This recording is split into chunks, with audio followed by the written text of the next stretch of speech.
once you start, you just can't stop. It's something you can't explain.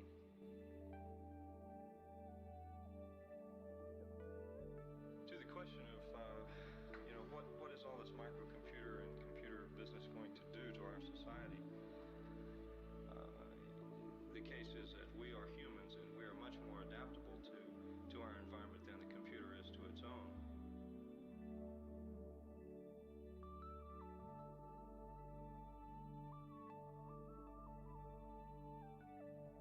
If you look at society as simply the collective contribution of millions of human beings who carry in themselves certain power and influence and emotion, and every time you turn the switch off of one of those persons, you've dampened the glow. It's the fundamental question of whether this society is going to find a way to make itself as rich and as powerful, and if you will, as beautiful as potentially it can be. Well, like adventures, you gotta meet people and all this. It's sort of like an adventure, big adventure. It's fun.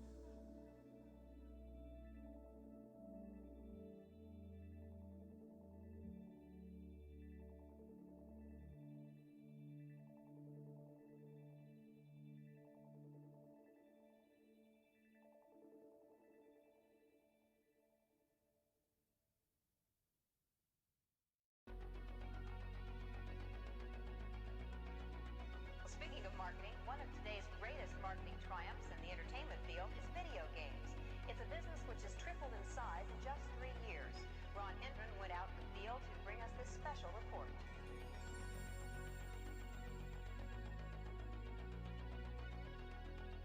All over the country, armies of young people are blasting away at invaders from outer space and paying for the privilege. I'll be looking at the electronic game craze, which has not only fascinated the nation, but which has created some interesting problems as well. Although it looked innocent enough, this machine turned out to have some unusual powers. It kept kids mesmerized for hours. We are not a sentimental. Hello, hello. Oh, my camera's not on. What's happening there? Let me just fix that a second.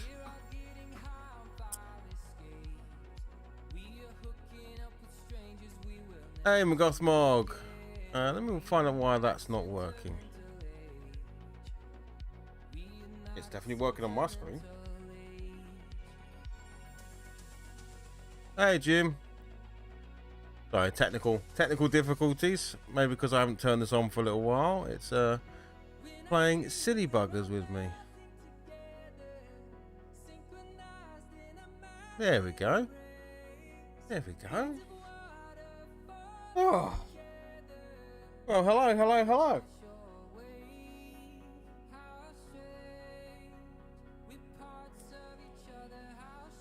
Figured I had a bit of time, so I wanted to get this last Moonstone miniature finished. Probably the spark plugs, Magothmog. You are right. It probably is the spark plugs.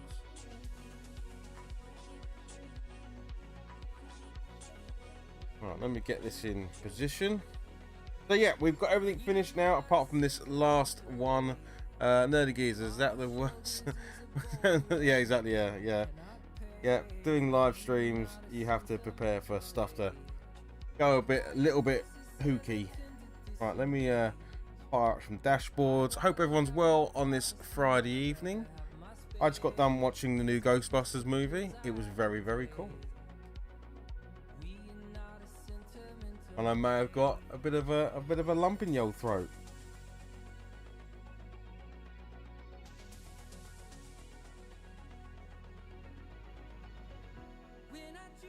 Binging some old Walking Dead, nice.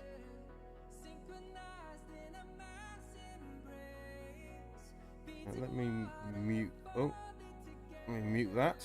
Let me. Don't want any weird feedback. Okay, right. My wet palette is ready. Put a new sheet down. Let me know if you can hear and see everything okay.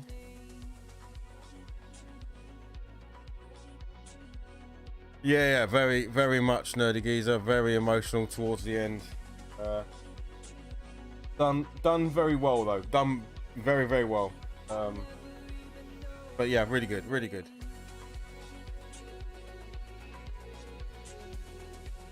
I need some water.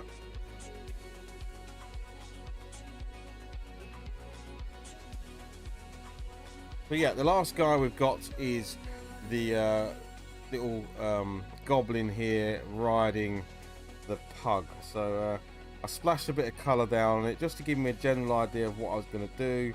But now we'll go back in and actually tidy it up and make it look nice. Well, as nice as I can make it look anyway. Retro Bait, hello there, hello. You're on the red wine, nice. Of course, your famous pint of red wine. Of course.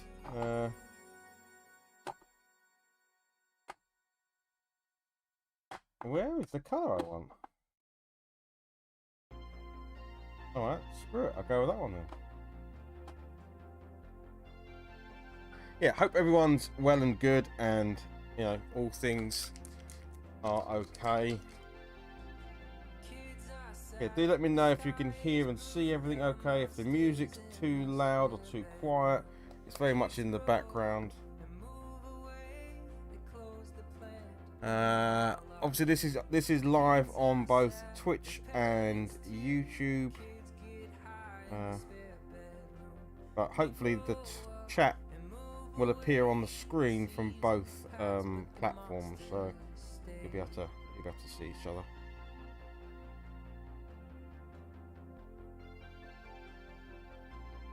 It's in a goblet, yeah.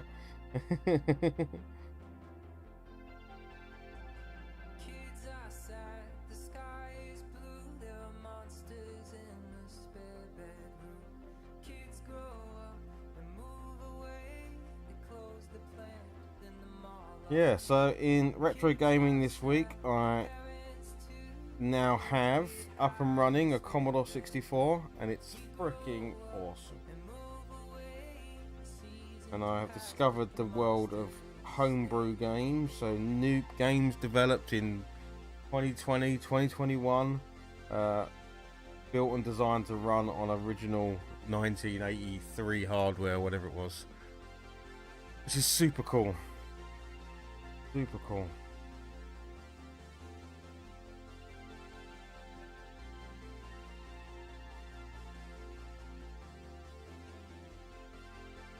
I definitely want to do some red.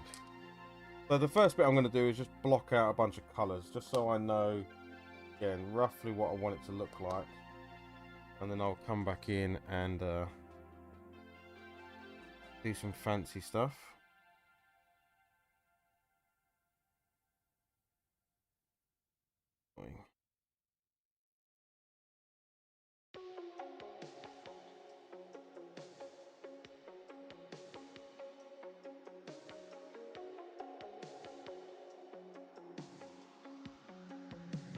Oh man, it was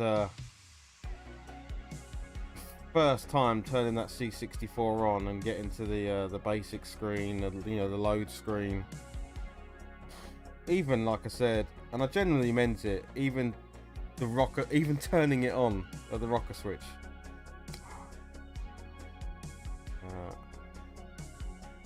Had memories. you wouldn't think there were memories in turning something on, but there was, man. Got a little bit of an issue here. This resin's not quite clean, so the paint, I might have to put a bit of primer down on this.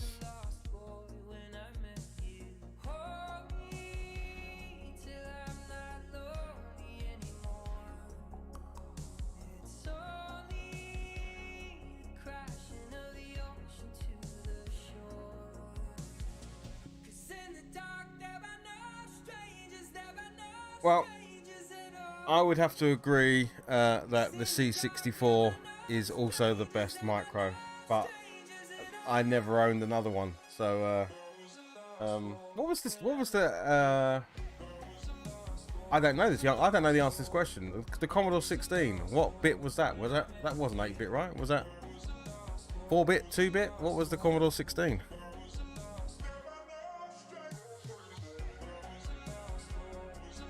I feel like I should probably know the answer to that, but I genuinely don't know the answer. What was it?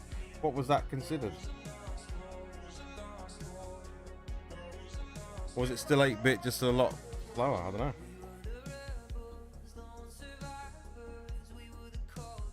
Yeah, I never owned a Spectrum. My friend had a Spectrum, but he didn't really play it much because he went from Spectrum to the Amiga. Yeah, and then we both just played Amiga all the time.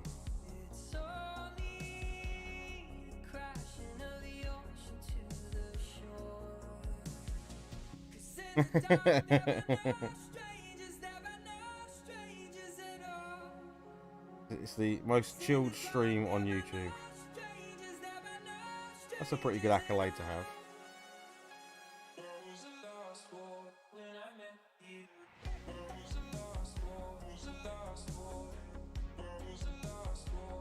Yeah, that's what I thought. So yeah, so that we went from, our history was, so I did have a Spectrum, that's a lie, but it wasn't mine, it was my dad's. It was a ZX81 was the first Spectrum we had, and then it was Commodore 16, then Commodore 64, and then the Amiga 1200. And then it was into PC after that, so 486 DX66 I think was the first one. I don't think we had a 386. We might have had a 386, but I don't remember. And then the very first Pentium, which was a Pentium 60.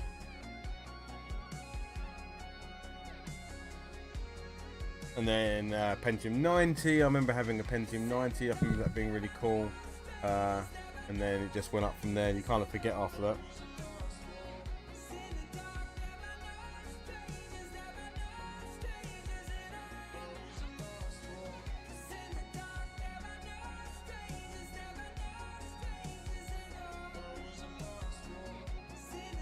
To bring up my Twitch dashboard, for some reason it's not showing. Yes, I would agree, the Amiga is king, and that will be on the cards to get it. Big changes in the world of Casa de Oriscany. What's happening? Sorry Jim, I missed that because I didn't have the Twitch chat up. What's going on in your world, man?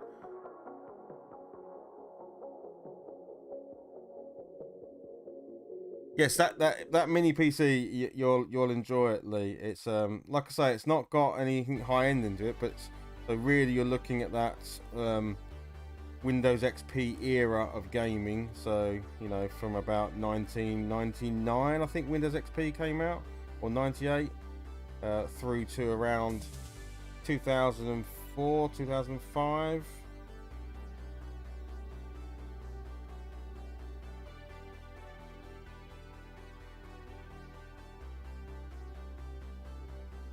But yeah, like if you want to play all the old point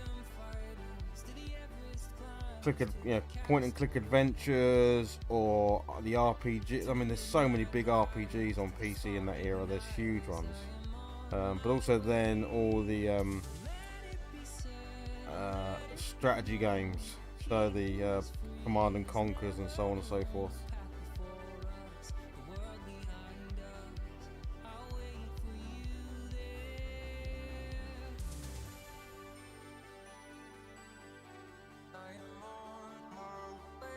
I've done a poor job with this guy because I haven't cleaned it well enough. I've got areas where the paint just won't sit, so I'm going to have to, I don't know what I'm going to do here. Might have to use a slightly thicker paint. This is just sliding off. Yeah, I mean, Command & Conquer games are fantastic. Honestly, just go into any CEX and they have a PC section in CEX, and they're all like £1 or 50p for every single game. I've been into them before and just cleaned them out. I don't mind, Jim. I've got them both open, so yeah, wherever you're more comfortable, Jim. But yeah, sorry, I missed the one on Twitch because the dashboard wasn't working. Yeah, I had the Twitch chat up, but it wasn't doing anything, so I missed your comment about lots of change. So I have now seen it, but yeah, if you're wherever you're comfortable, mate, I can see you in both places. I need to put a stake in the sand, really, or a line in the sand. Even a stake in the sand's not even a sentence, but a line in the sand about where I'm going to stream to. I don't think it's good to stream to multiple places. I've just got people and friends in both that I want to talk to, so it's a bit harder, really.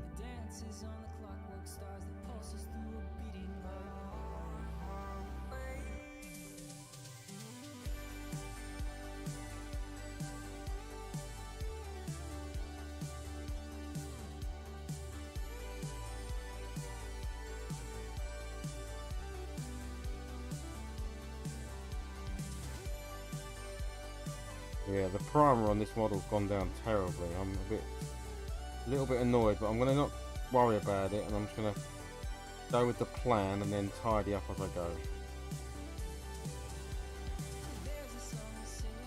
For those that don't know, resin models have like to get them out of the molds, they have what's called a release agent on the actual resin, so that they can slip it out of the molds when it's finished.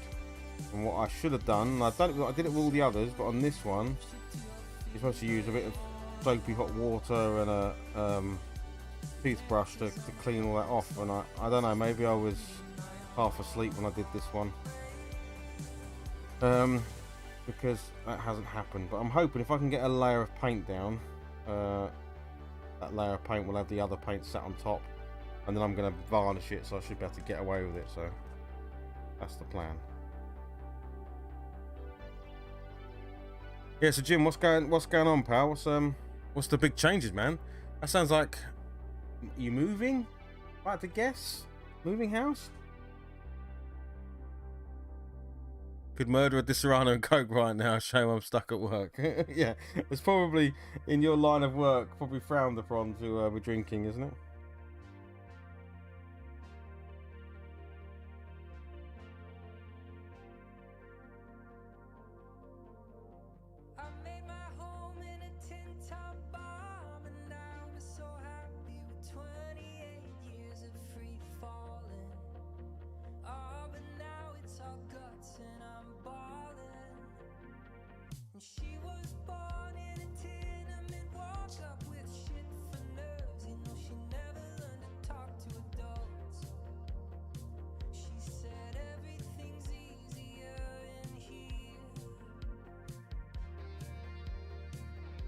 I'm having shed time.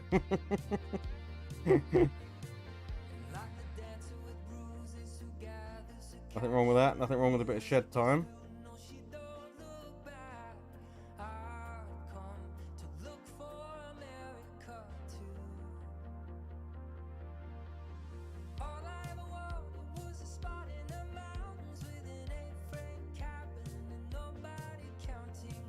Yeah, I need to get some actual base layer paint. Let's go with a Morfang brown here, I think.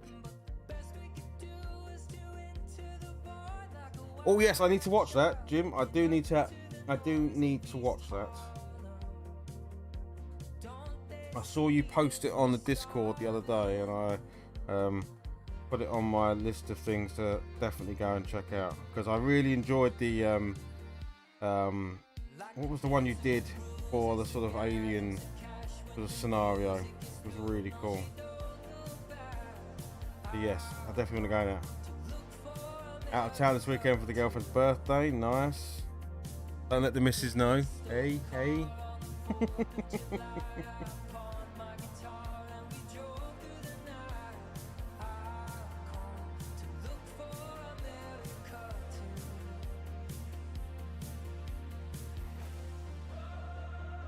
Ah, brilliant. Awesome. Off on a new job. That's really cool.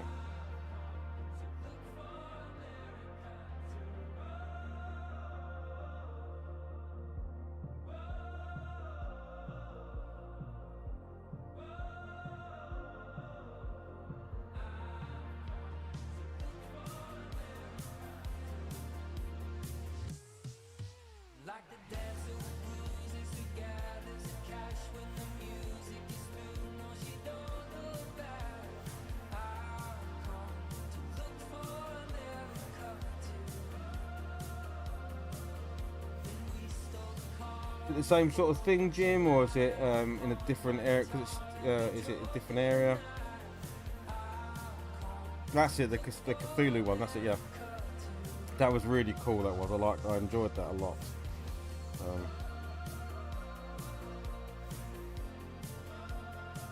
But yes, I do intend on checking out the.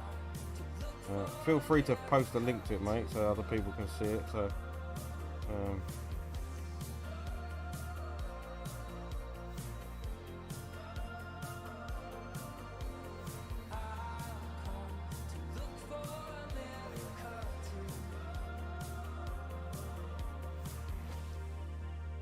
Which is super messy. I'm not happy with this at all at the moment, but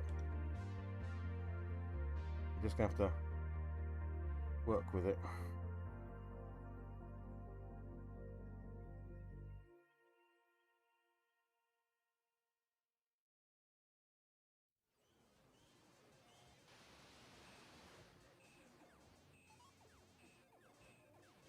Nice, nice.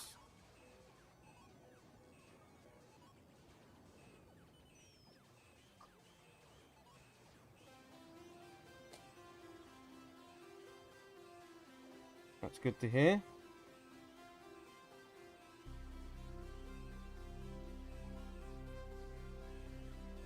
Yeah, I don't know if I'll change this year. I don't know. Consultancy and stuff's all well and good, but you do feel a bit out of the game a little bit. See what this year holds.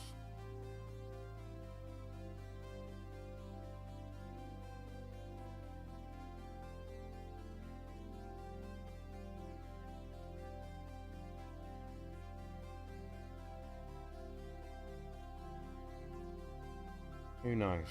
Who knows?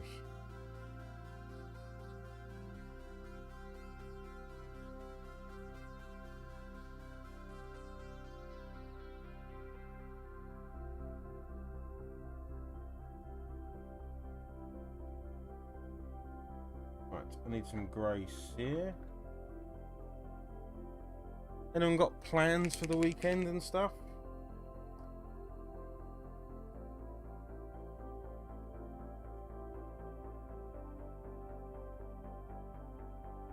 Actually have much on this weekend. It's very relaxed. Probably a bit of dog walking. Got rugby on Sunday.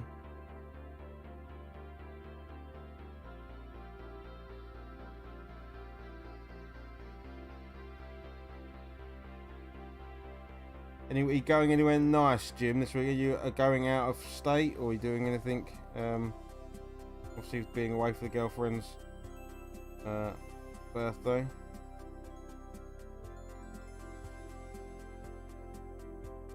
Hey, this round's on me. Hey guys, sorry guys, I know you're streaming tonight. Hopefully I can finish. I hate streaming over top of people, but it's so hard because everyone's busy and everyone's streaming. I know so many people now. I hope to catch you guys later on. I enjoyed the show the other night. That was good. So yes, this is a game called Moonstone. And all the characters in it, the creator of this game, you can tell, was very much influenced by games such as movies like anything Jim Henson, so Labyrinth, Dark Crystal, and so on and so forth. So yeah, it's a tabletop game called Moonstone. Highly recommend it. It's really small. You can play it on a coffee table. I think you're like 4 or 5 miniatures each, and you're hunting for Moonstone, and it's between the two of you. And I know you can play up to you have like 3 players. I think there's a maximum of 12 miniatures on the table. So, hi Anna. Hello. Yeah, so it's a really fun little game.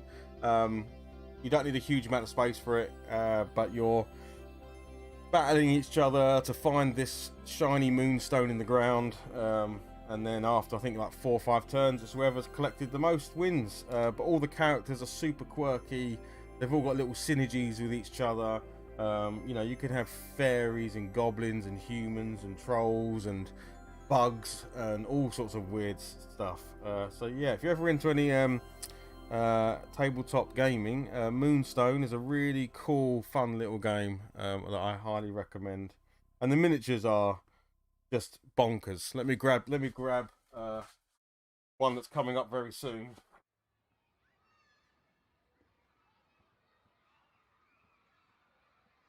If you like your massive demon were-rabbits, check this out. That's one I'm going to be painting up soon. The jackalope, who looks like it's a giant rabbit with antlers. And then there's a bloated frog with a machine gun nest in the bottom of it.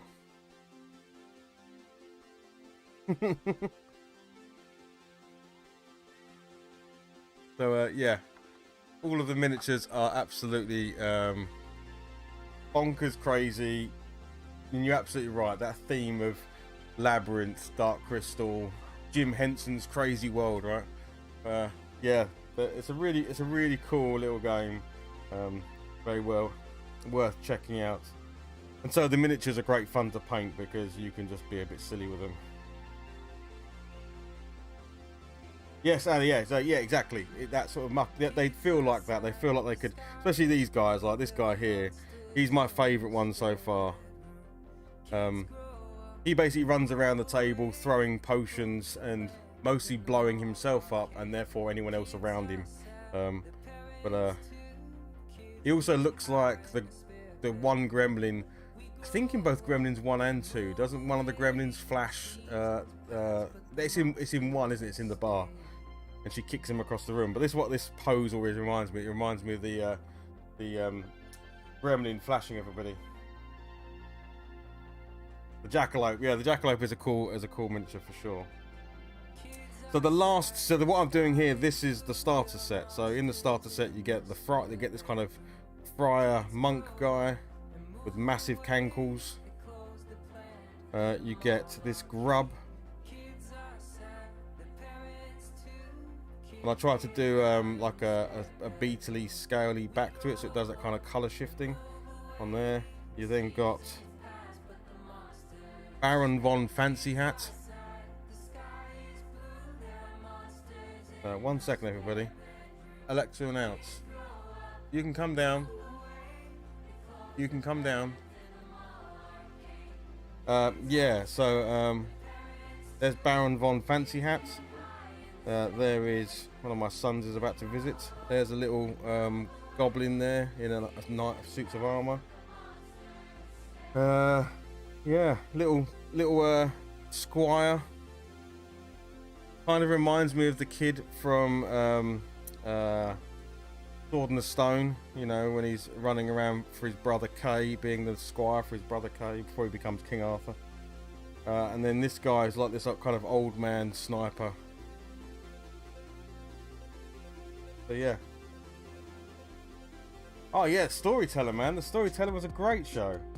Yeah, the Storyteller was a fantastic show. If people, it was quite niche. I don't know if it was. Yeah, I remember it. It was with the old man and the dog, right? And then they would tell stories and go off into some fantasy land. Yeah, that also feels very sort of like this as well. But yeah, Storyteller is a great show.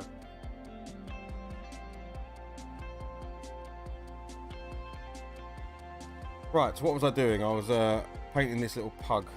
I think my middle son is coming down. He's asking if he can play the PlayStation 5. So let me go and plug that in for him. 1 second, everybody.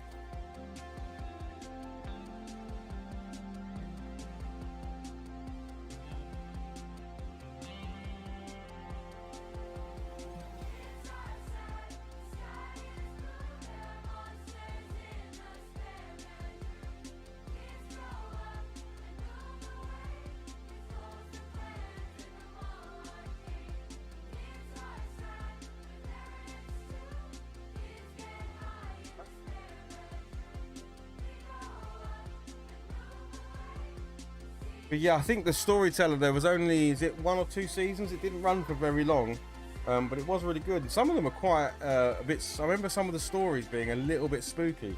So for kids, it was, you know, I think some were a little bit scared of it.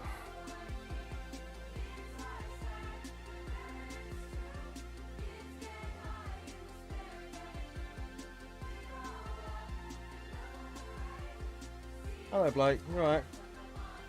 Got the stream on, but you can. If you've got headphones, yeah, go and get your headphones, yeah.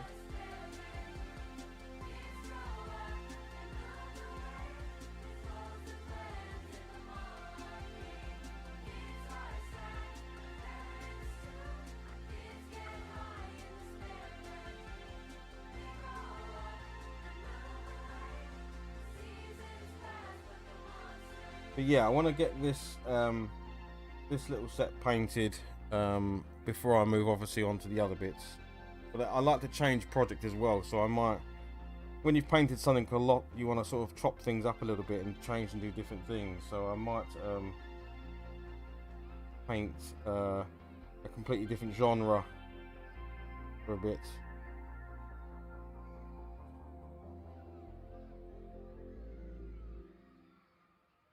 I'm hoping to do a bit of a sponsored stream soon with a quite a rare miniature, so that would be quite nice.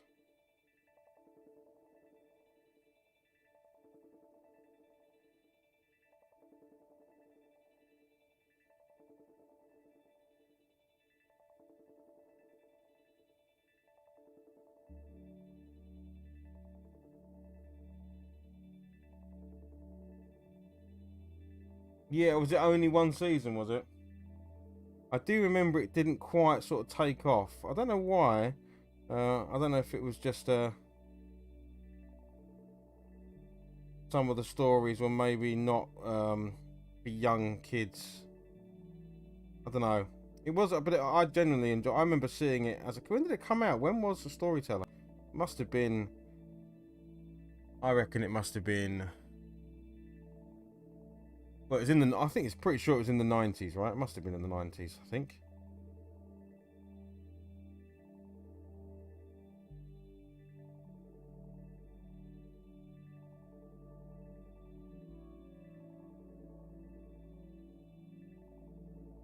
I wish it was epic. I'm an okay tabletop painter. I've got friends in the hobby that are astronomically good at painting. I would say I'm a you know a good, well, not just a good tabletop painter. I can paint something that looks like it was 80, 88 to 89. Bloody hell. I didn't think it was that old. I suppose that makes sense. I'd have been 10 years old, so yeah, I suppose that makes sense.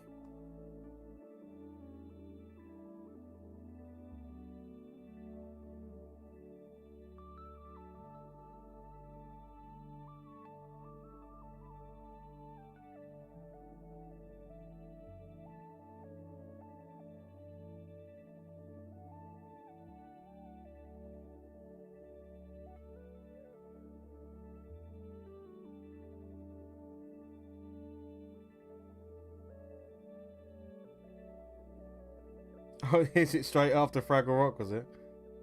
Down in Fraggle Rock.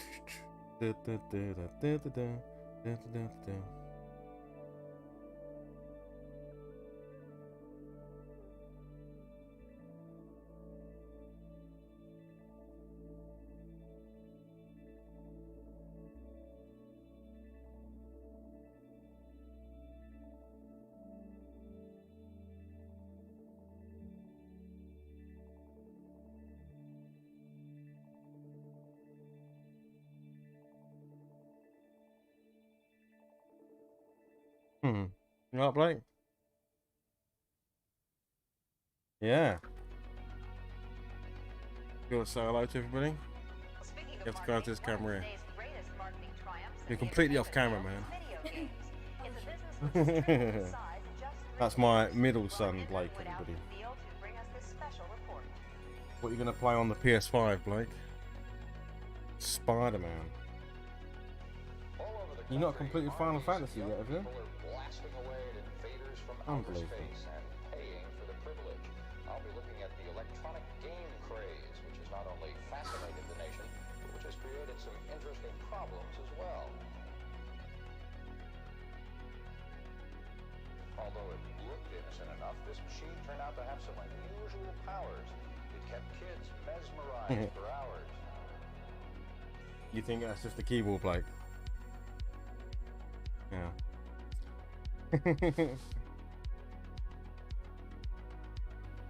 Have you seen? Let's see what Blake makes of this, everybody. What's this, Blake?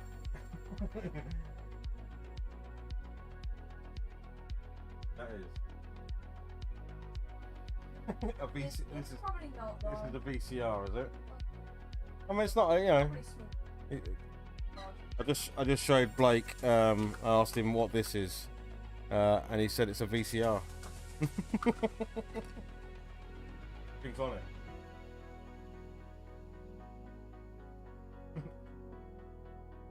We can play some Commodore 64 later on. Yeah, Retrobate. It might be a bit of a jump from the PS5.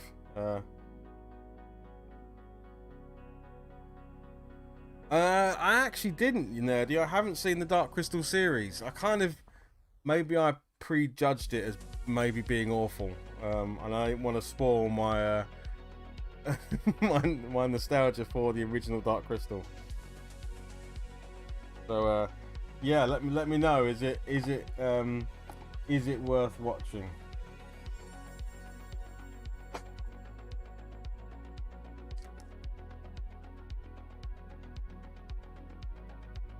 Yes, this round on me, I believe, is streaming later on, aren't you, guys?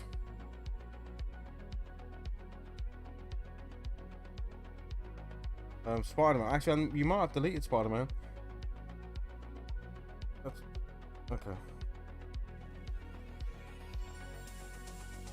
Oh, if you're gonna download it, so you'll be there all night, mate.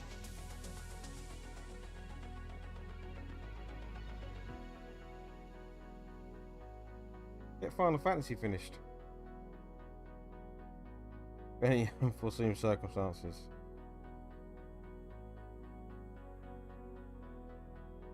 Yes, if anyone is watching, you should definitely be following This Round's on Me. You should also be following Retrobate. You should also be following Nerdy Geezer, because, well, This Round on Me, probably very shortly, will be streaming, and their stream will be a lot more entertaining than mine. So you should definitely go and check them out.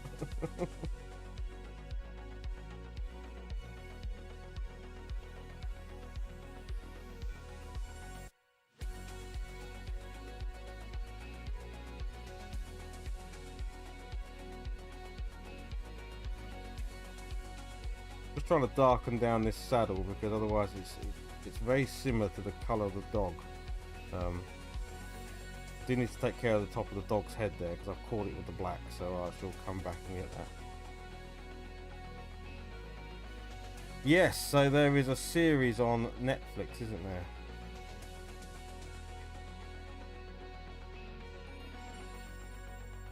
there? Okay, the dinosaur show. Yeah, I just saw that comment, Anne. Yeah, the dinosaur show. Not the mama. I don't know, bro. I could watch this for hours.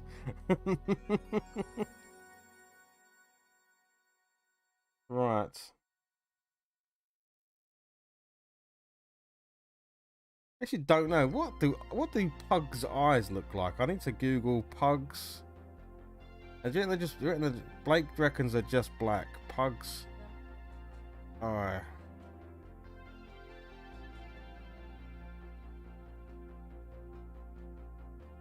What do they look like? Yeah, so they are. Yeah, they are quite sort of white around the edges, and then just a big old black circle and a little. Oh no, there is a colour to them as well. Okay, we'll try and pull that off.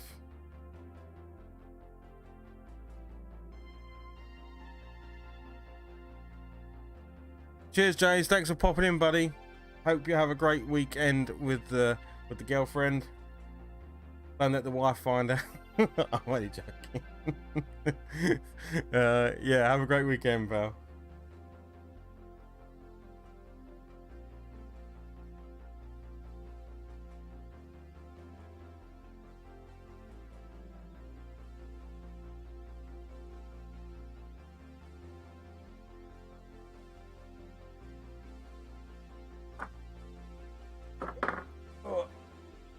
paint.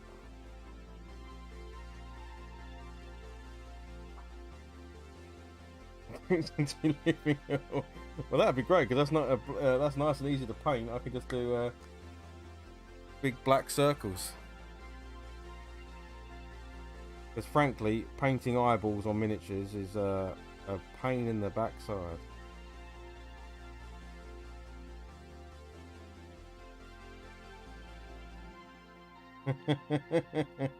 I know, Jim. Well, maybe this is the weekend to change. I know, I'll keep setting you up for things, Jim. So I won't say this is the weekend to change it. Who knows?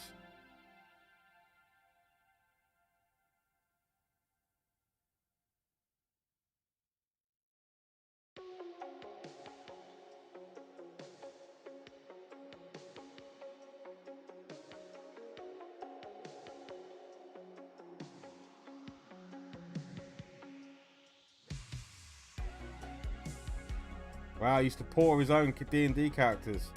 That's awesome. Yeah, so doing the molds and everything. Wow, that's next level. That is. That's crazy.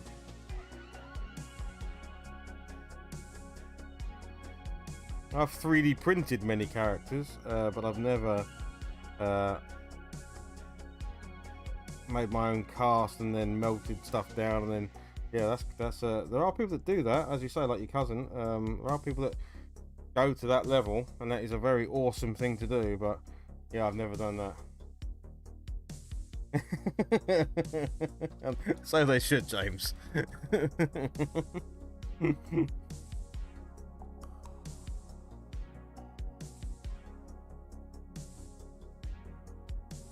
Have a great weekend, pal. I hope you, yeah.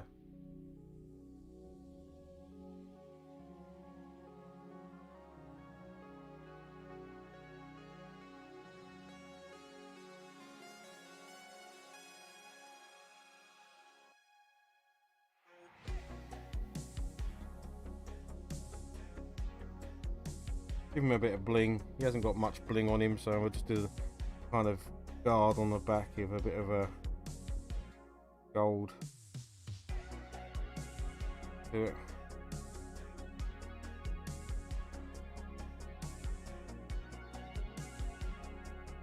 Not much going on otherwise.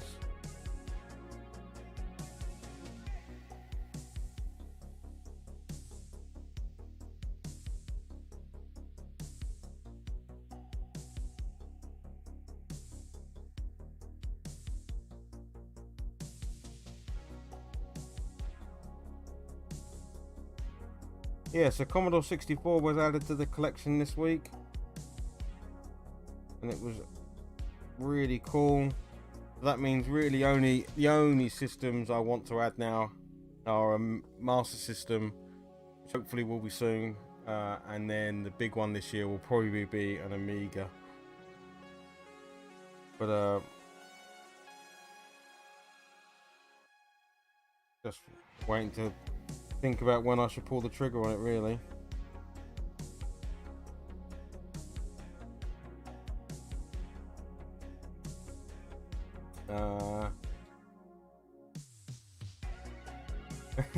Impossible, you're not married, so the extra points in our book. He would then melt them all over again. Yeah, it's a crazy thing to do. But yeah,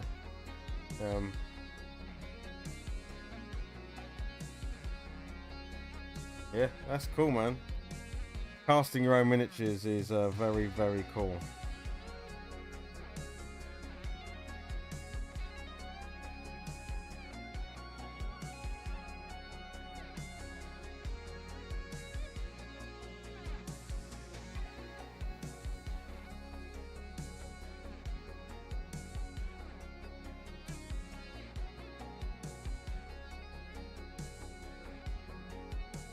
I would like a nice sort of tan brown. Let's go with this Balor brown. Sounds like a good one.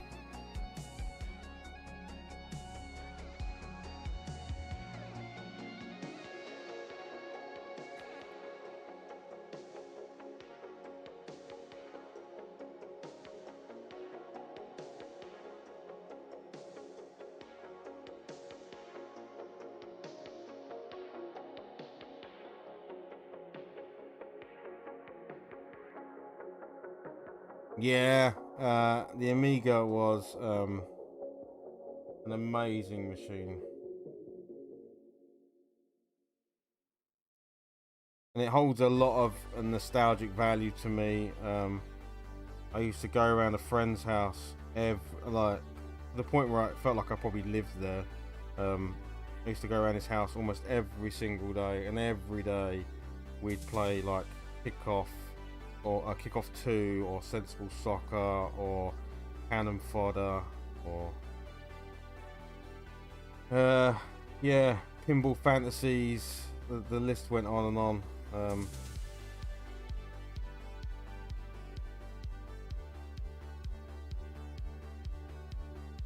His parents must have been fed up with me because they literally saw me every single day. And even when I got an Amiga, I genuinely liked it. I don't know, it probably says something about my home environment, but I was, even when I got one, I still would rather go to his house and play it. Yeah.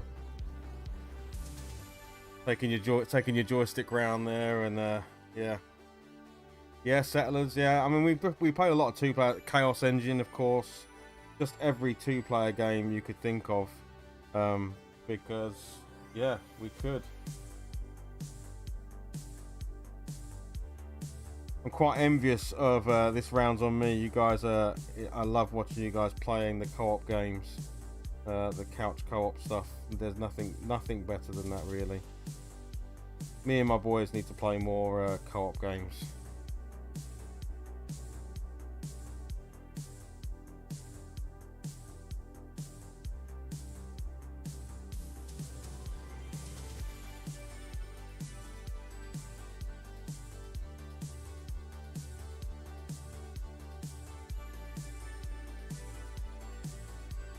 Yes, Chaos Engine was the best on the Amiga.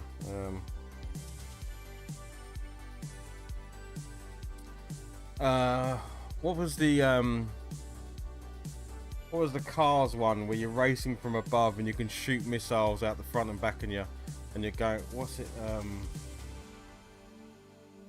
The top-down view. You're quite high up, and the tracks aren't huge, but you're racing around and you can shoot the missiles front or back, and you only get a couple.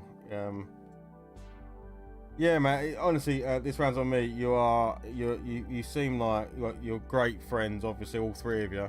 But watching you pair playing co-op games together on the couch together, it's that's some serious gaming goals there. You know, you've got something special for sure.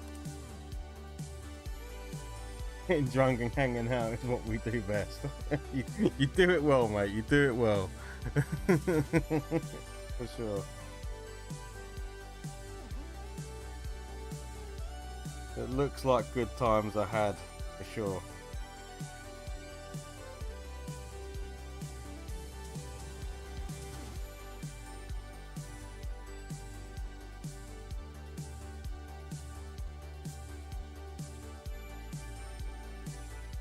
Oh man, yeah.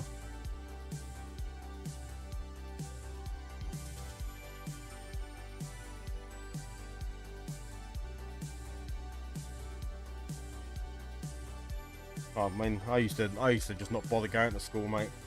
I don't know how I've managed to do what I've managed to do with my career, because as far as schooling's concerned, I didn't bother. I don't even put my schooling on my CV and stuff. And if people ask me for it in jobs, I tell them it's irrelevant, because go on what I've done for the last 20 years in my career rather than what I've done at school, because it's not worth noting, frankly.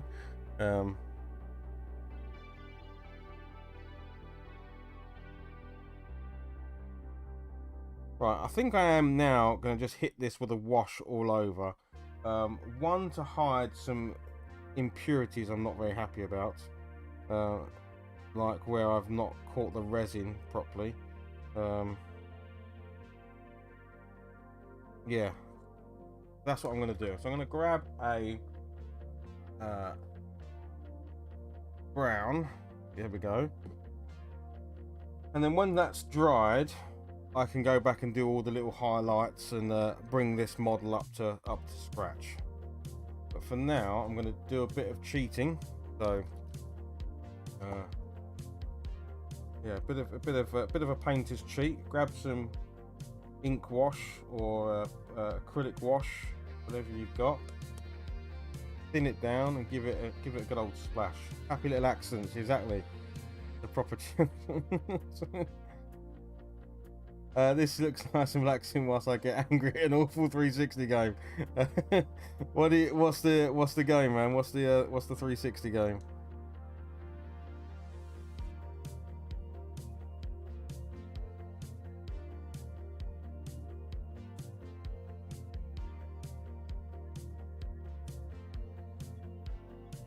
Yeah, I got into this hobby for my kids, really. In about 2015, we started sort of painting miniatures and stuff. And I've had really quite stressful jobs in my life, like big technical operations roles, responsible for stuff. And I found that I needed something to just turn off, almost like turn the brain off. It's really hard when you're constantly worrying about, is things working, you know, are the right people doing the right thing, could we be doing better? You're just constantly thinking about it. So this hobby was a way for me to just not think about stuff, just literally turn the brain off and do something else. But also really cool because as my kids grow up, you know, we're all attached to devices all of the time. This is something we can, no matter what our age, we can jump on the table, throw some dice at each other, and play a game. So for many reasons, it's actually a really good hobby. You know.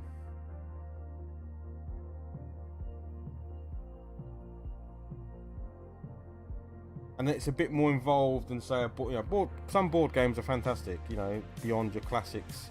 But miniature wargaming has a lot of the elements. Oh, I didn't ask you to say anything, Alexa. Thanks very much. But yeah, miniature wargaming also has a lot of elements that you know you'd enjoy. You kind of strategy and combat and planning.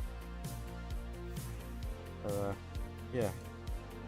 So along with the retro video gaming or video gaming in general, I really enjoy the miniature hobby.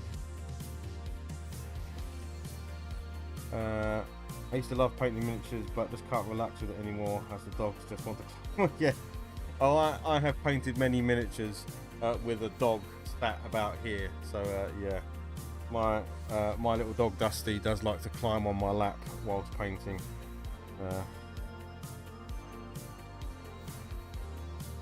But yeah, it's nice now. My eldest son paints his own miniatures now and stuff like that. Blake behind me, he has tried it. He does have a go every now and then, but it's not for everyone, right? And that's fine. You can't make your hobby someone else's hobby as well. They have to No, I mean, it'd be nice if you did, but of course I respect that you don't do it. Yeah, exactly. I play games. Yeah. Not everyone wants to paint, mate. I think James wants you to paint more than anybody.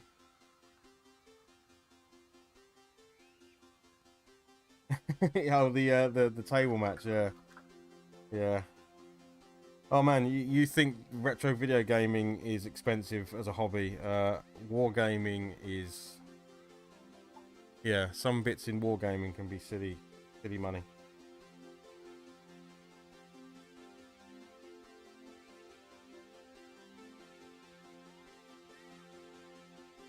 Right, let's let this dry.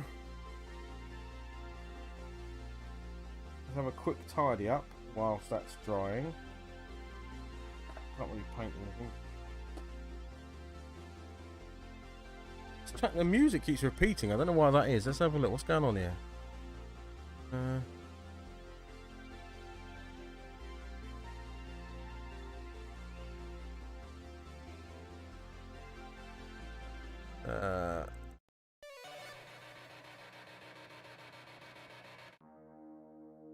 Okay, let's see what's cracking now.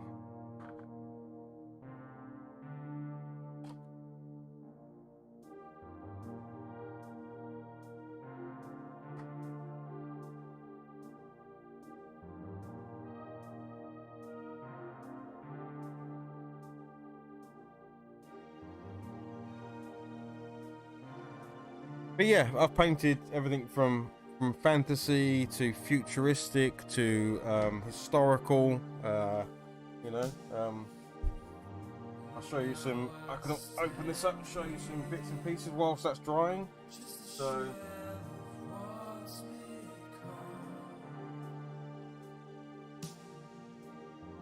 It's like historical stuff that I've painted up.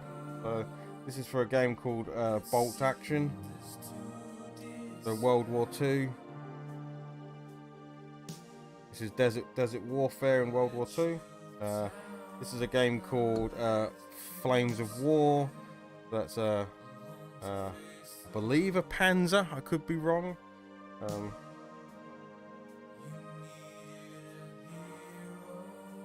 Yeah.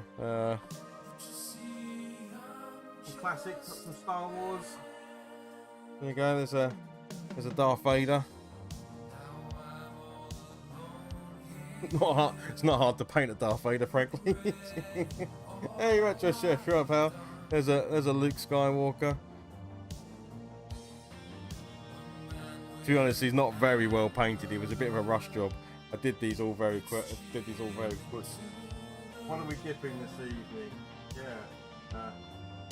But yeah, these are like D&D. So, Anne, you were saying about D&D characters. I've got a bunch of D&D characters painted up. So, here's a nice little dwarf warrior.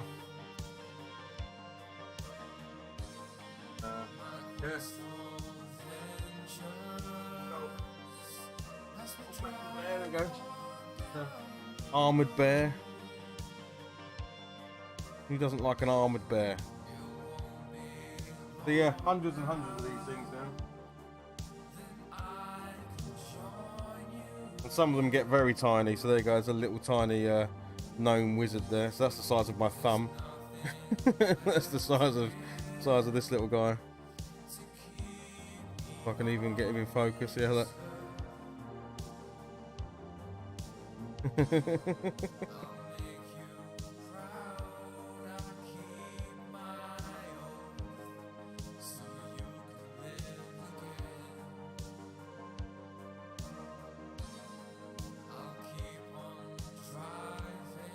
You don't want to keep him waiting. No, mate, yeah, you do that. You got to let him in, yeah, if he's got the beer. Retro Chef, how are you doing, my friend? How are you doing?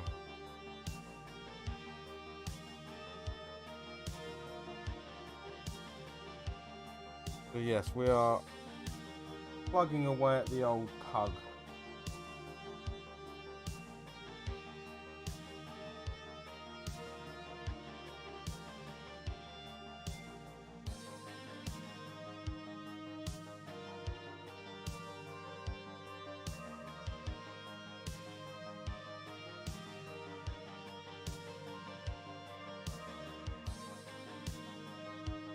Now, I don't want to go jet black for the eyes.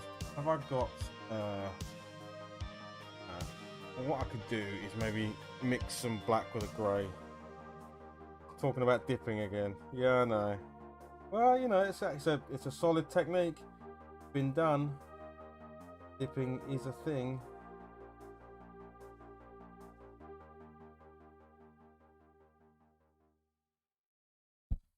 I've certainly dipped in my day.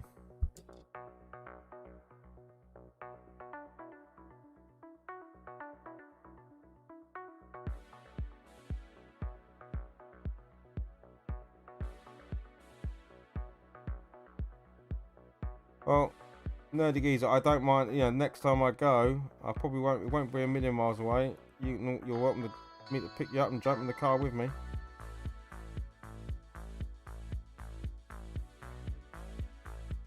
We'll do a road trip. Road trip.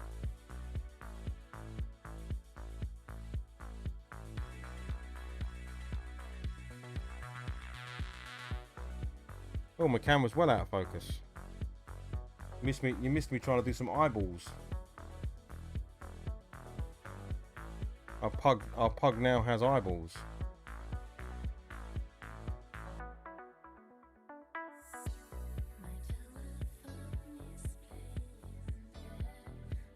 I'm actually surprised I did that first time. Painting eyeballs on miniatures is you need a steady hand and nerves of steel.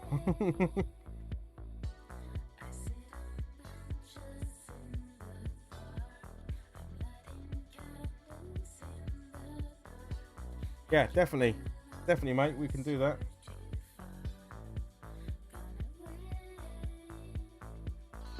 It's actually really easy for a drive. It is a couple of straight roads. It's M25, A12. I think it's A12, and then when you get into it, Ipswich is actually a really easy city to drive into. I was quite surprised how easy it was. And then there was a car park literally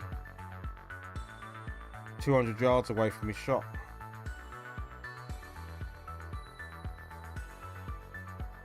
So you're in no time.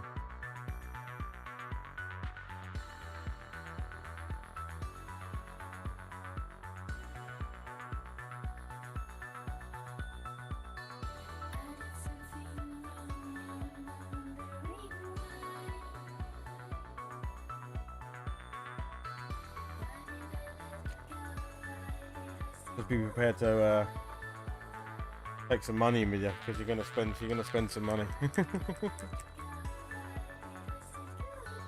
took a whole bag of stuff in and walked out with a whole bag full.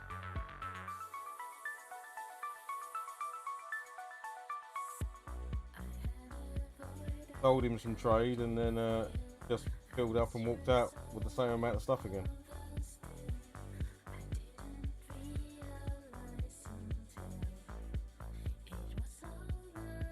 Which was the plan. I wanted to go in and show some support and put some money in his pocket, because I would like it to survive. It'd be really good. It's a very brave thing what he's doing. Open a shop up in this day and age, frankly.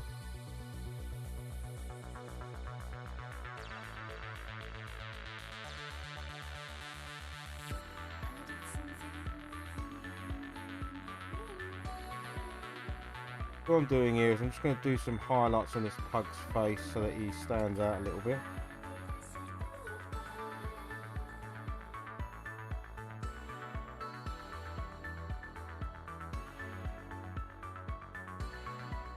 Yeah, they were very cool.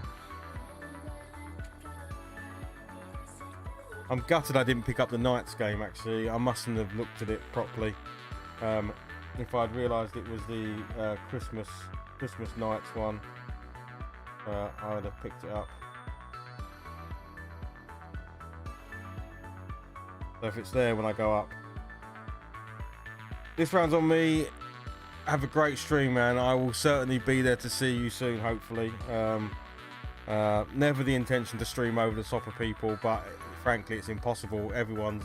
I know so many people now, thanks to everyone like you guys introducing me to loads of people in the hobby and stuff, and that it's almost impossible to do anything now without stepping on someone's toes. So yeah, have a great stream, guys, and I will either catch up on it or hopefully see you live a bit later on. But yeah, by all means, please go and watch the stream rather than my tosh. This round's on me. Do excellent streams.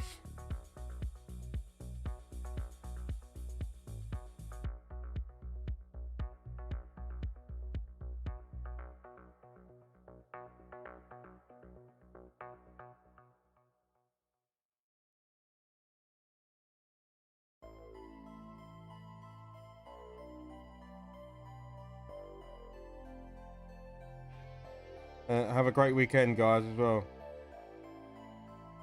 And I can't wait to see the Easter Bunny room design and costumes. I'm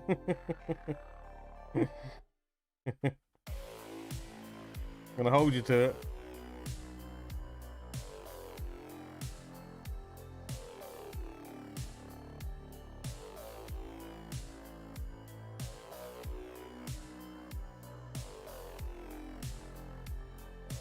Yeah, so now all the sort of messy paint's down, I can sort of go back round with highlight colours and sort of tidy things up in certain areas where I got paint where I didn't want it, or colours where I didn't want it.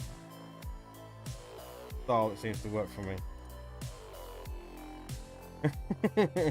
Stay and chill and watch a bunch of drugs play very poorly. Man, you kill it. Yeah.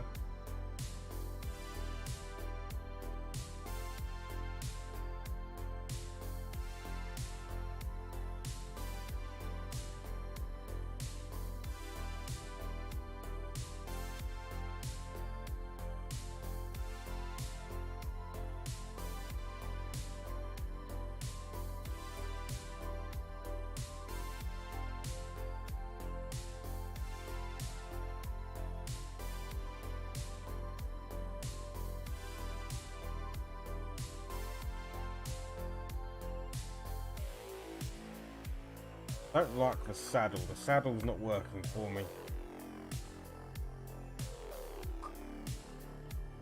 Oh, okay, that's not what I want. Right.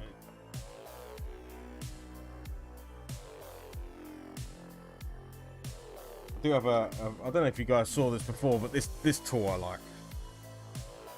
This is a, you know, who wants to be shaking paint in the 21st century? We want things to do it for us. So we get this very odd contraption. Yeah, that's what I'm talking about.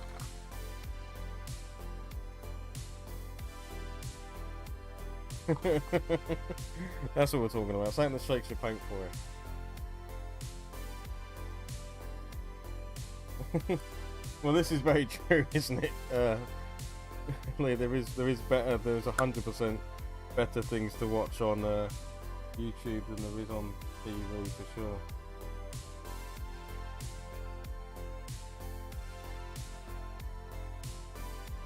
I'm going to change this to be a green because I think it will look better.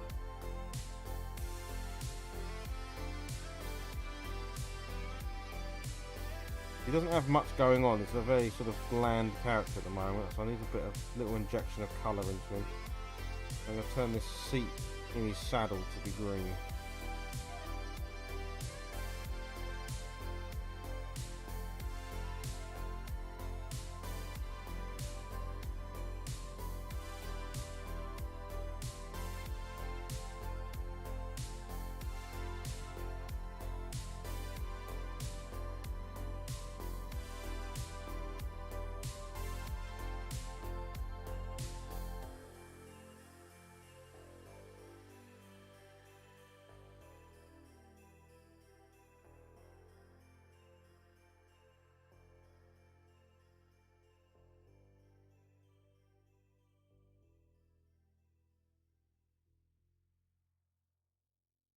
Give him a little splash of colour.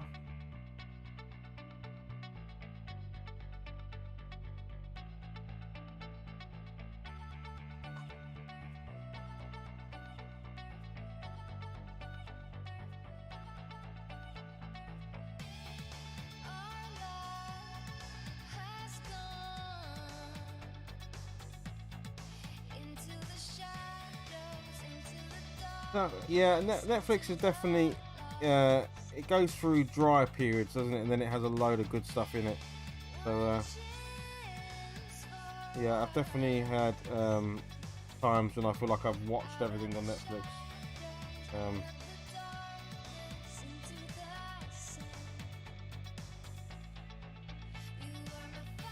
Too bright the screen. Too bright. Need to go down.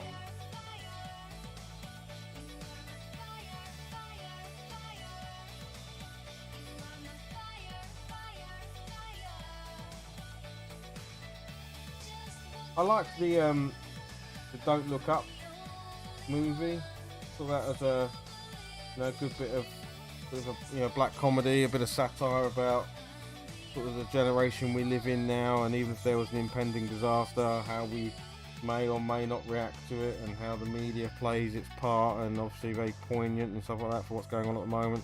I think you can look at it in cynical ways as well, but I think it was quite a nice little take on things, I thought.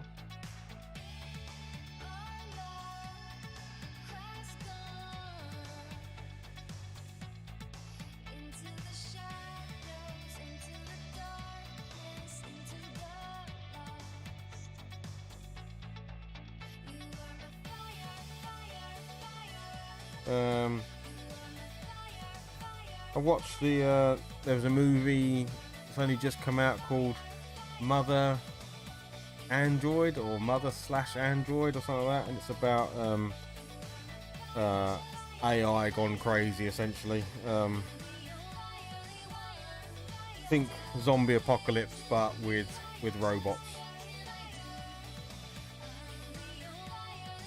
It was alright, it was okay.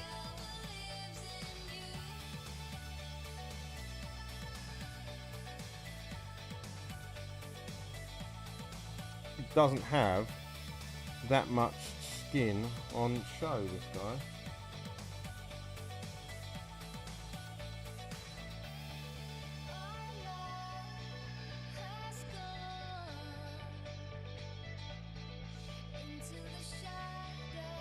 Top of his hand here.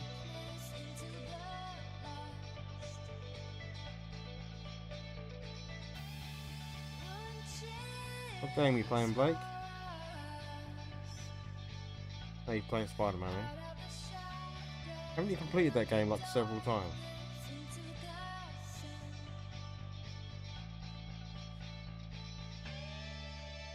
You should play the new Avengers game now. That's on Xbox Game Pass, isn't it?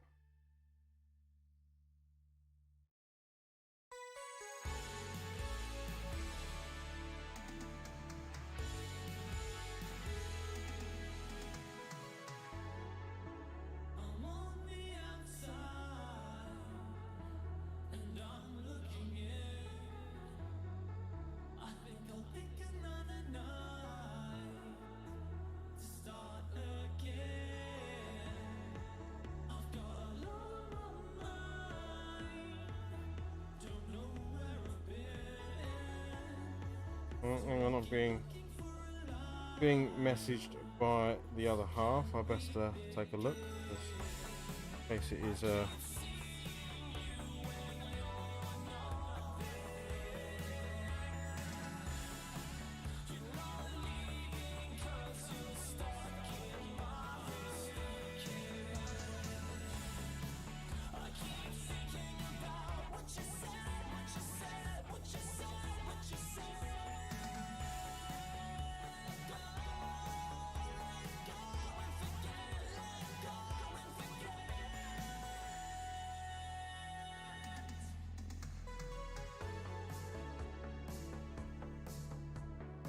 yeah. Is that a follow-on from the first series called Mother?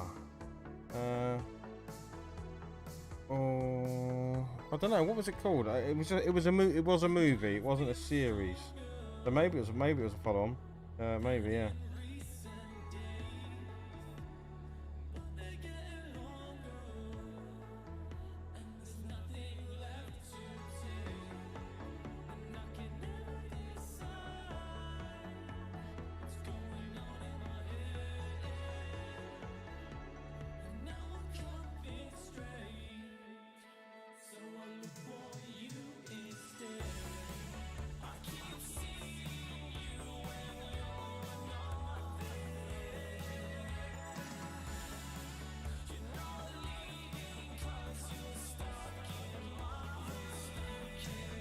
A little bit grey.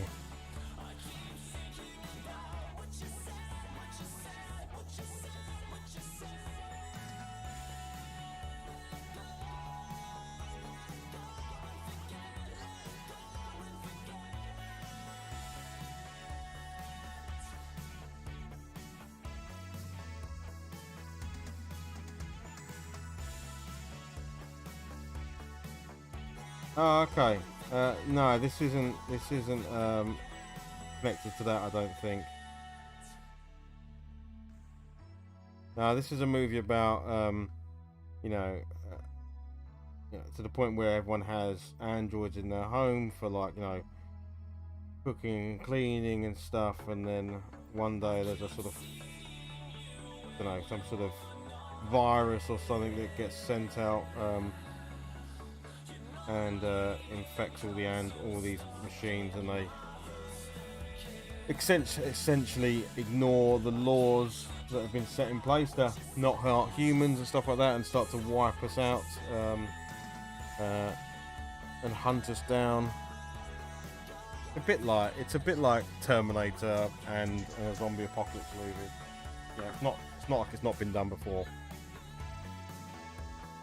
Yeah, it's not quite Terminator, and it's not quite, but they act more like zombies in a zombie apocalypse, where they sleep until they hear humans or detect humans, and then, you know, go and murder, death, kill. Yeah, a bit like iRobot, exactly. It's all been done before, isn't it? It's not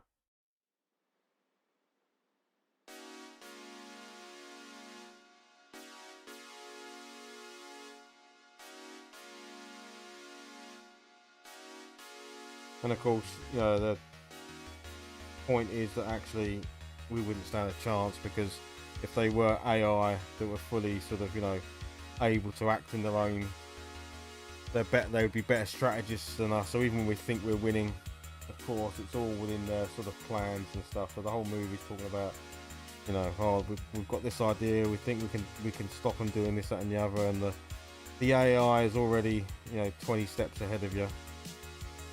So when you think you're winning, you're just playing into its hands more and more, and so on and so forth. Essentially, it's a futile thing to try and win.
Yeah, nice and exactly, nice and cheery.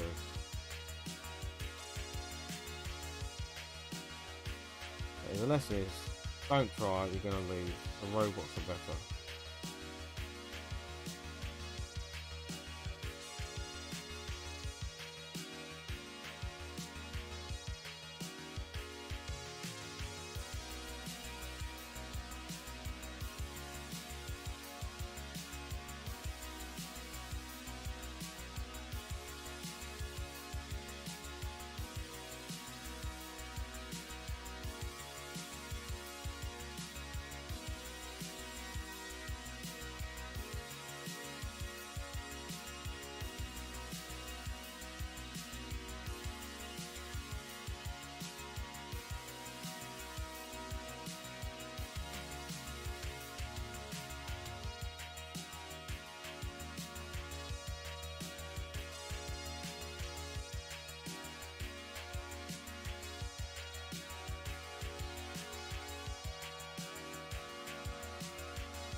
Lee, what time do you finish this morning? Like in the morning, what time's the actual shift over?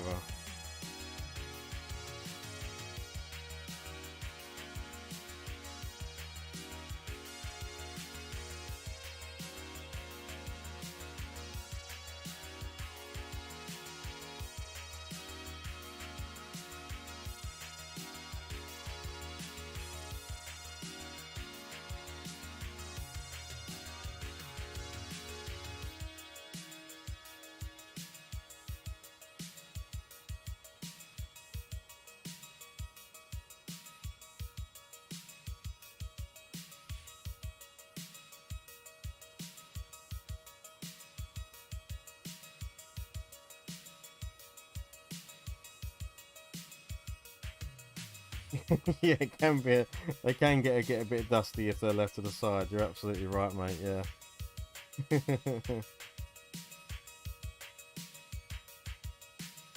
6 a.m. man, crikey.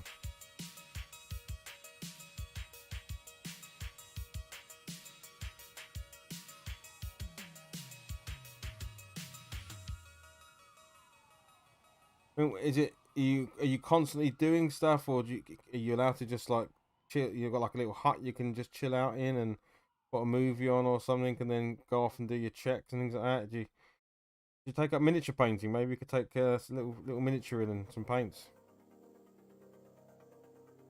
I could hook you up with some stuff. Produce some great miniatures overnight.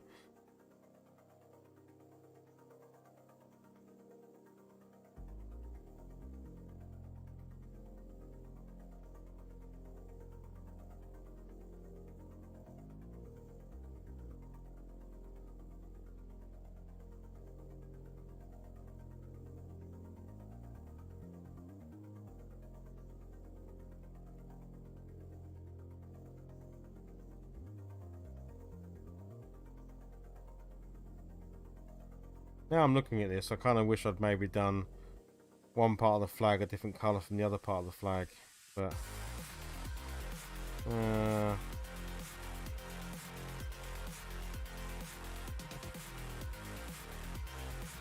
would have been probably a bit nicer, but I kind of don't want to go back and do it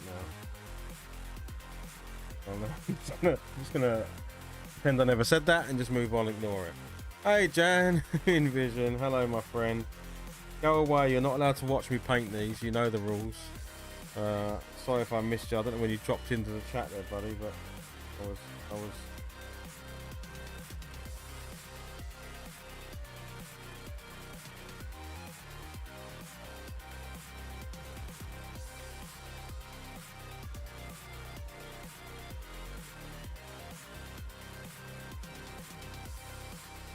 yeah, oh that's good that you can at least chill.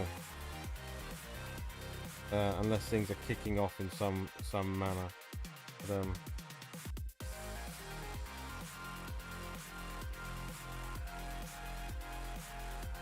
yeah, mate, your Moonstone miniatures are amazing, Jan, mate. They are freaking out of this world. That's why you're not allowed to watch me do these, because these must be too painful for you to watch. But I do appreciate you coming and saying hello, mate. I'm really enjoying them. They're great. They're great miniatures, aren't they? They're really slick. And even with my mediocre jobs on them, they look fun, which is what it's all about. So.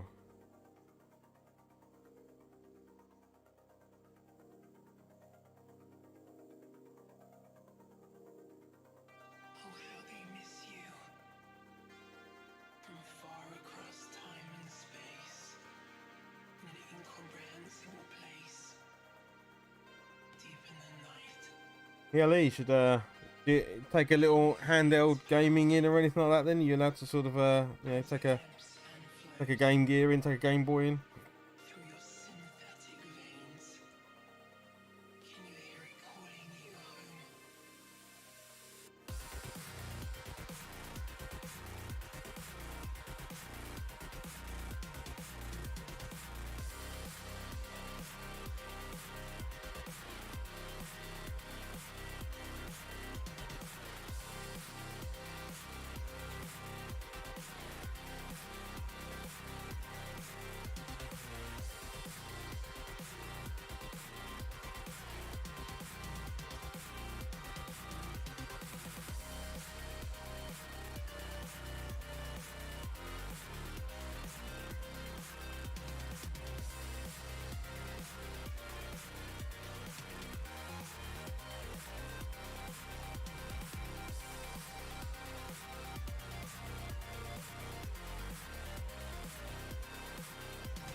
No worries, Jan. Get a good sleep, mate. Catch you soon, pal.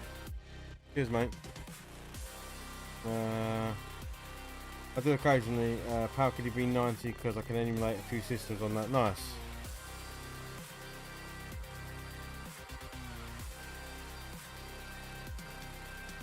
yeah, that's kind of, it's kind of nice that you can do little bits like that. And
not a million miles away from kind of being at a tabletop standard now, to be honest. We're sort of getting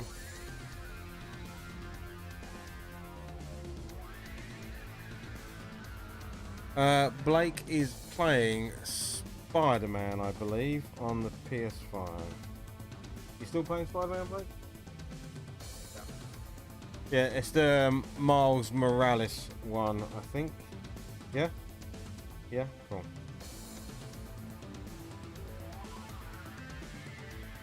He has already completed it. He just enjoys web slinging around around the city and doing some of the side. I think you 100%ed it, didn't you, Blake? Yeah, 100%ed it. What did you platinum it? Nice. Ginger Hippie Gaming, hello mate. So, yeah, and luckily he plays on my account, so technically I platinumed Spider-Man. You know. He doesn't have his own PlayStation account yet, so you know. So in a way,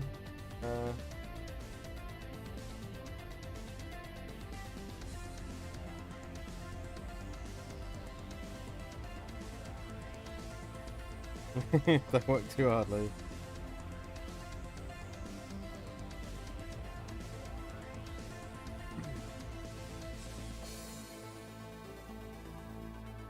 I think the boys would give the Spider-Man game a double thumbs up. I think both the first one and then the Miles Morales one. The only thing I don't like about the Miles Morales one is that there's just no bad guys in it. There's just no notable villains. There's zero. There's Rhino, which you have a fight with at the beginning, and that's it. Yeah, but there's no big villains, is there? Given the villain roster they could have had, there's none of them.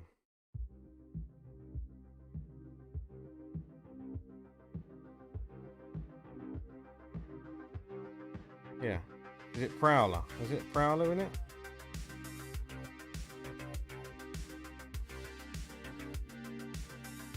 Right, okay. Yeah, where the first Spider-Man has a bunch of decent villains in it. Yeah, only Rhino. Now, I don't know if that's on purpose. I don't know if they did that because Miles Morales' Spider-Man is like not established, and so he goes after very small petty crime. Like most of the side missions are bag snatching and hold ups and stuff like that. So I didn't know if they didn't want to put him up against a big villain. Where in the previous game, I think don't you go up against all of them, mate? Don't they all escape from prison or something? Right.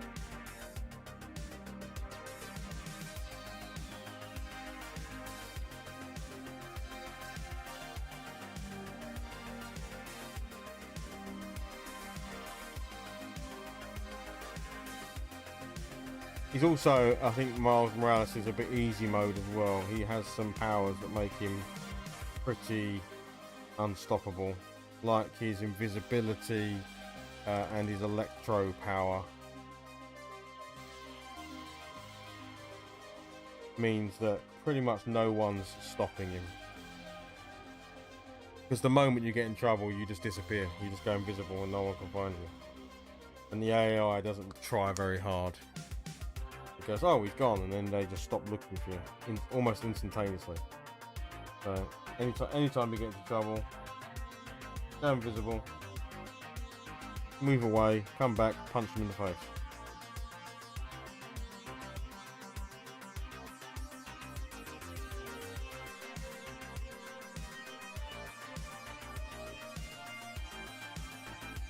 There you go, 2 little white dots in the eye there to give it a bit of a glint.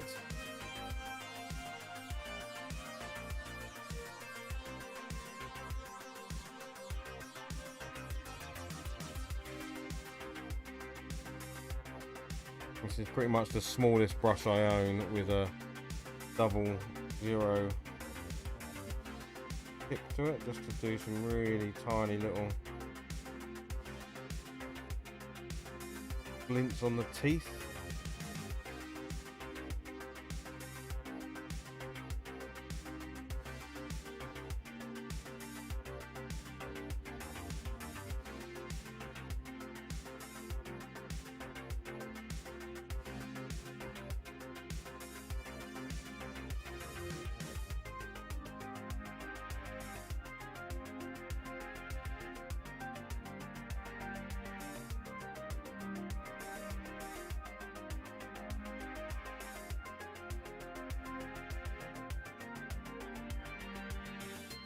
I got stuck on the previous one, left it so long I start again. I can't remember the controls. Yeah, these games do have pretty complex controls in them, that's for sure.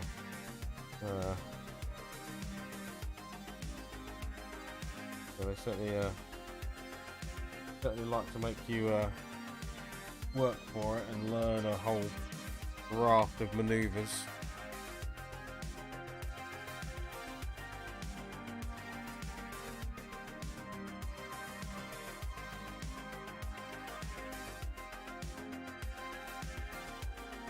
I had that issue with Metroid Prime.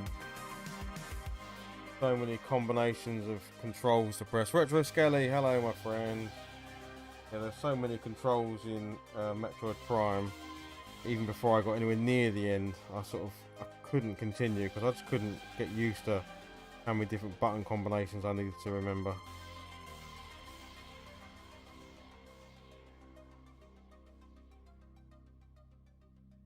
Good to see you, mate. Thank you for popping in and saying hello. We are finishing up this guy. Just using some really bright silver to do some scratches and some chinks in the armor. Any bits that will be catching light. Using a really bright silver, so the tops of the knee pads, tops of the shoes, back of the heel there, the elbow pad, just little bits around the visor and stuff where it would have maybe took a smack and revealed fresh metal underneath.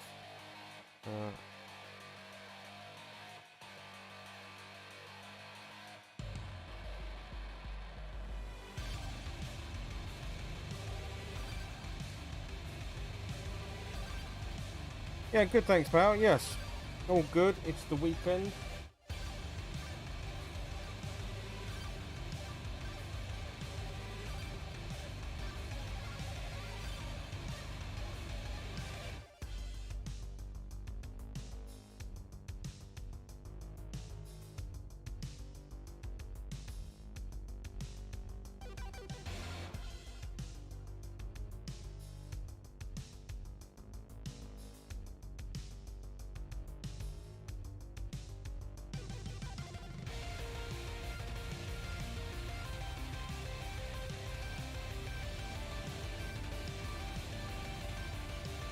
Oh, Spicy Hooks.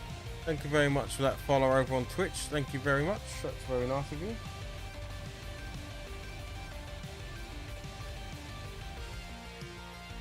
I wonder what that puts us now on Twitch. I think we're on 381 followers on Twitch. We are first time lurker. Do usually paint meme stuff like I paint all sorts. Spicy Hooks. So from your traditional Warhammer 40k or Warhammer Fantasy. This is Moonstone, but I've painted historical stuff. I've painted Star Wars. I've painted busts like this, for instance. So you know, if I get a chance to try something I've never done before, so I paint paint anything that's to do with wargaming, board gaming. You know, I've painted an entire Hero Quest game before. I've painted all sorts of weird and wonderful things. So yeah. But thank you very much for the follow. That's much appreciated. It'd be very cool to hit 400 followers on Twitch at some point. That'd be very nice.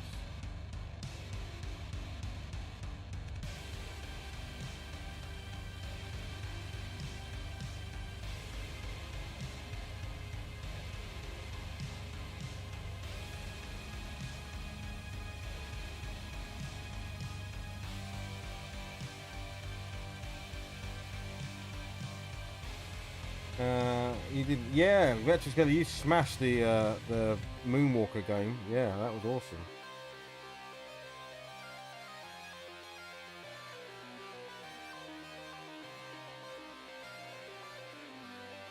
I need to give it another go, but actually, there's no point. It will be a new challenge tomorrow, so there'll be no need to do anything.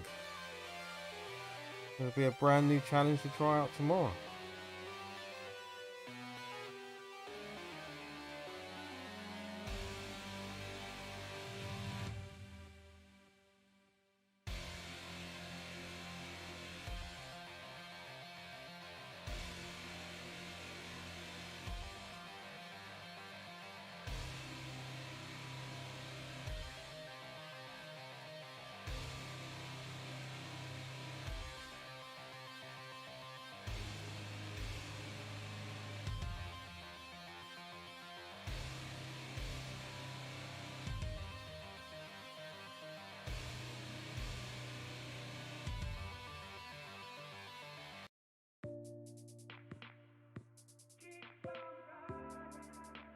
Yeah, so when I finish this, I will put some glaze medium over the eyes, so they look nice and shiny.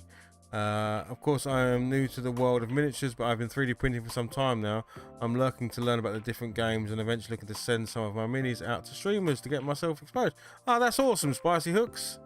Yeah, I mean, there are plenty of miniature painting streamers on Twitch, big and small. So yeah, that's amazing. By all means, share a link. I'll happily take a look and tell you what I think. But that's really cool. If you're doing your own sculpting and 3D printing, that's really cool. Good luck with that. I have 3D printers myself, so I print a lot of miniatures, but I've never even attempted to sculpt something. Crikey, that's a hard thing to do. So yeah, well done to you.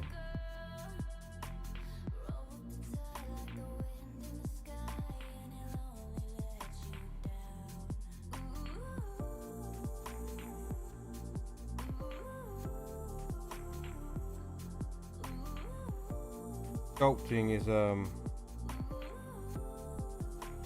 no joke. So this game I'm actually playing here, or what I'm painting here, Moonstone, this is also a very small one-man band type of game. So yeah, it's a tough thing to do, but well done. Yeah. You might want to check out a website called ontabletop.com. ontabletop.com, go on there. It's a place where everyone in this hobby kind of hangs out. There's a forum, there's a Discord, and if you want to post your stuff up there, people will take a look at it. Yeah. Ah, cool. Oh, that's cool. That's cool. yeah, I mean, go and check out on tabletop.com, and you'll definitely make some connections there. People will definitely be interested. There's entire areas dedicated to 3D printing. So questions and answers and tips and advice and sharing of content.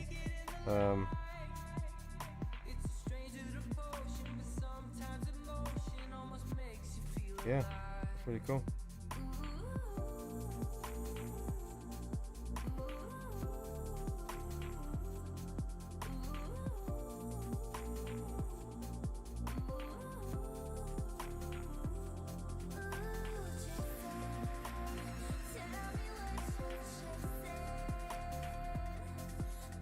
Well, I think this guy is pretty much there, I think. Not what else I want to do to him. That tabletop level, I'm quite happy.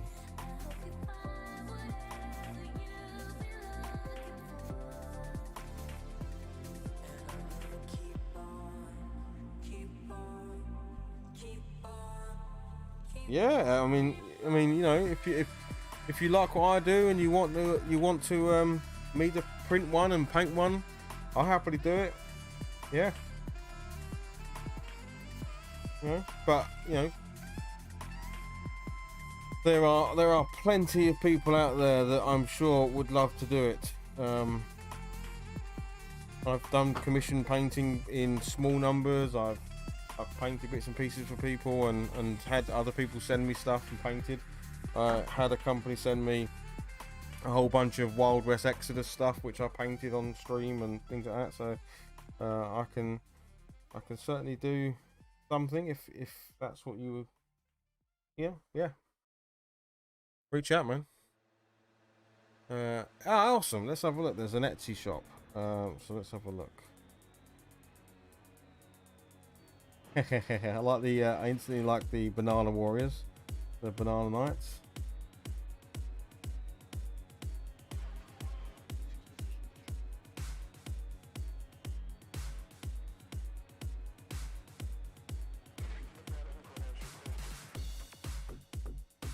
Yeah, this looks like good stuff, man.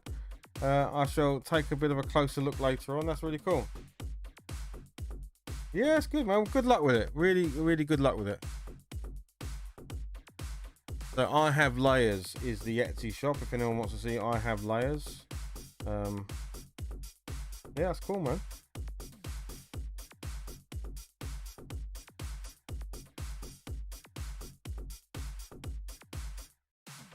Definitely a good thing to be into, because 3D printing in the hobby is obviously huge now, and it's only going to get bigger and bigger and bigger. So if you can get in there with some, you know, licensed miniatures and start to build off of the back of that, you know, it can go to good places. It's certainly, you know, there aren't many hobbies where I think 3D printing is pretty important now, and certainly in the wargaming area, having a 3D printer and knowing how to use one is really important. So yeah, I used to paint them about 20 years back when I played the tabletop games, more ornamental. Yeah, it's I would definitely say I'm now more of a painter than I am a player, but we do try and play them whenever we can, but can be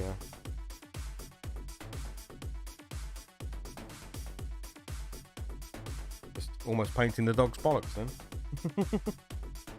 Literally painting the dog's bollocks.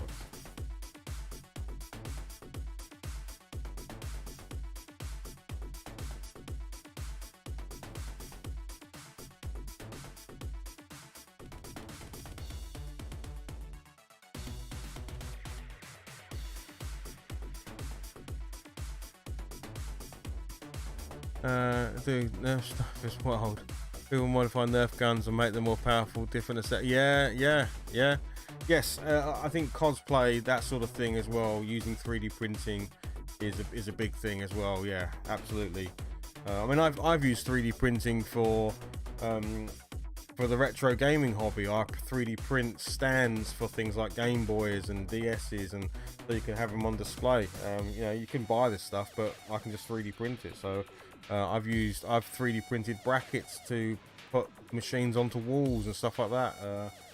I've 3D printed, yeah, big and large. I mean, you know, I did this. This is a 3D printed bust that I painted. So yeah, that's a dwarf that I 3D printed on a resin printer and then painted it. So yeah, you can, you know. Brahaha, thank you very much for joining. I don't know if that's how you say it. Brahaha, I think that's how you say it. Thanks for coming in, man. Thanks for coming to say hello, much appreciated.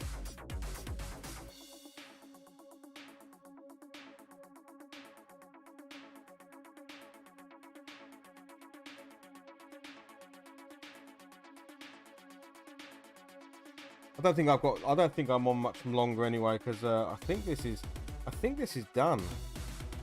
I'm looking at it and I'm thinking we're there. So I'm gonna wax and mud down on it because that takes a little while to dry anyway.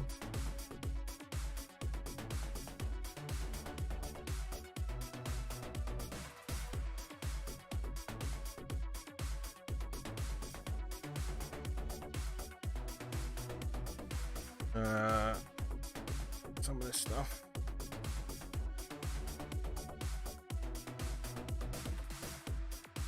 Yeah, I can highly recommend 3D printers. I can highly recommend the Elegoo Mars range, or if you want to get a big one, the Elegoo Saturn is very good.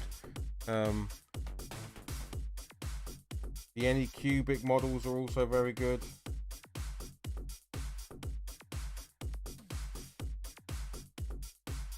But I would happily, yeah, the Elegoo ones I think are very, very good.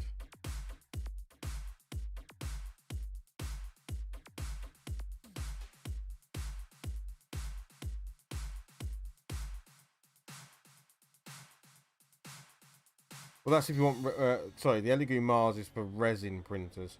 If you want an FDM printer, then I would go with the Anycubic probably. I've never known issues with those, or I'm not sure if Elegoo do a filament printer. I don't know if they, can't recollect of one, but certainly Anycubic do. So I have an Anycubic 3D printer. I have an Anycubic FDM and a Elegoo Mars Pro resin printer.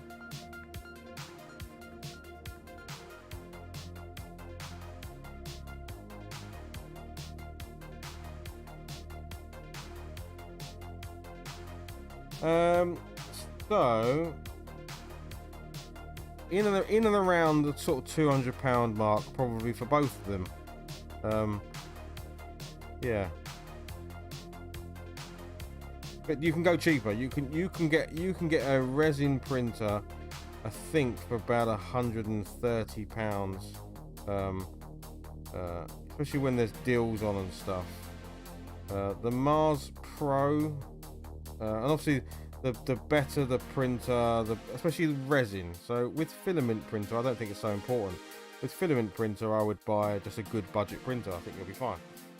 With resin, resolution becomes a thing, and therefore you want to probably spend as much as you're willing to spend, really. Buy nice or buy twice, as they say. No, not at all. No, they're very cheap now. I mean, you can spend super amounts of money. You can absolutely spend a lot of money. But my Mars Pro, I think, was, I want to say like 215 quid, and it's come down since then. And my Anycubic i3 Mega, again, I think was about the same sort of money.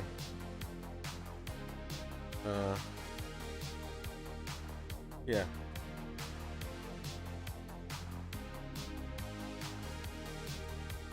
And really, you know, filament is for more bigger objects, like if you're printing, let's say, a bracket for a shelf, or if you're printing a building for a war game, or you're printing something where detail doesn't really make a difference and you want it to be really strong, that's when you use a filament printer.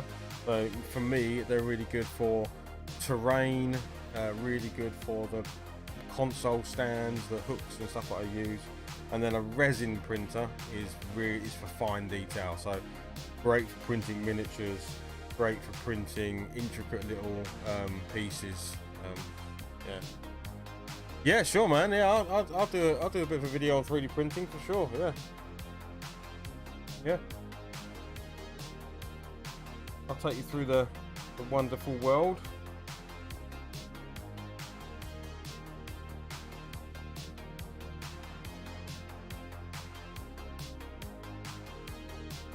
A lot of people do worry about, because obviously resin, you're dealing with uncured resin, which is toxic. But it's not as bad as it sounds. Like you can do a quick setup, and I think people are more worried about doing it, but the reality is it's not that hard.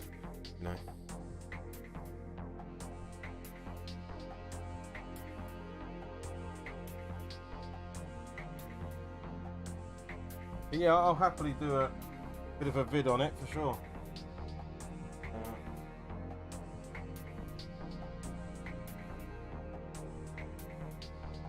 And that's what I'll show you the sorts of things you can print on your. I don't know if you guys have seen these sorts of things before. One can I show you?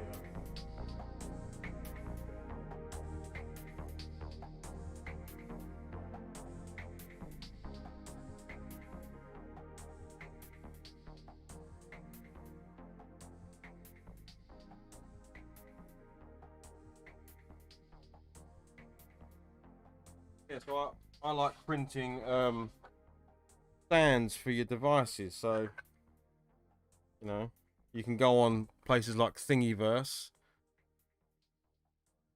and 3D print these sorts of things. You could spray this as well. I could actually, well, I will actually do it one day. I will prime them, and then you've got a little stand for your Game Boy to go in, or they do them for the PS Vita, for instance. So you 3D print this, and then you can stand your PS Vita in it when it's on display on your shelf. They do them for gaming watches. So there you go. That's the Mario gaming watch. So if you want to have it on display as a little clock, you can 3D print a little stand for it, and there you go. You've got a nice little stand for your gaming watch to stand in. I 3D printed things like. This is one of the very first things I ever 3D printed, actually. So, things like a brush holder. Put all your brushes in. There's so many little things that you might buy on eBay for 15 quid. I bet these stands, because I guarantee someone is printing them and selling them on eBay. I guarantee that's probably like 10 quid or something on eBay. Or £7 or £8. So a 3D printer does quickly pay for itself.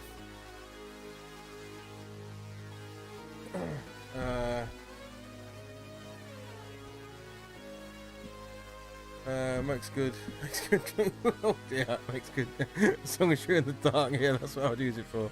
Reservoirs and the layers and the lines. Well, yes, I've seen spicy hooks. I've seen that. I've seen people using.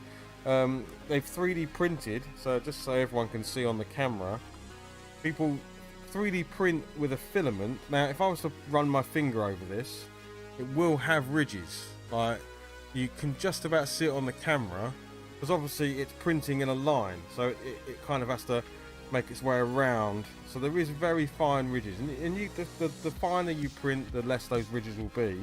It's like if I you can hear me scratching it on the back there, right? There are ridges. So what people do is, once they've done the filament printer, they then put a thin coat of resin over the back of this, and then cure it, and it flattens it, so you can get to be really smooth if you wanted to. Yes, you're right. I was thinking of doing a tape rack on the 3D printer, 100%. Yeah. I think that's probably something I will definitely do. But yeah, even like I've got a MacBook Pro that I've got wall mounted. I printed the brackets for that to wall mount it. I've done all sorts of bits and pieces really. I mean, terrain for wargaming, it's amazing. I've printed entire buildings. I've done if you look on my Instagram, quite a while back, I 3D printed an entire table of Normandy, so like a French village. It had shops, it had a church, it had a graveyard. I've still got it all in drawers over here. I've printed a crashed aeroplane, like quite large, for like post-apocalyptic games and stuff like that. So you can, 3D printing for the hobby has really opened things up. Yeah.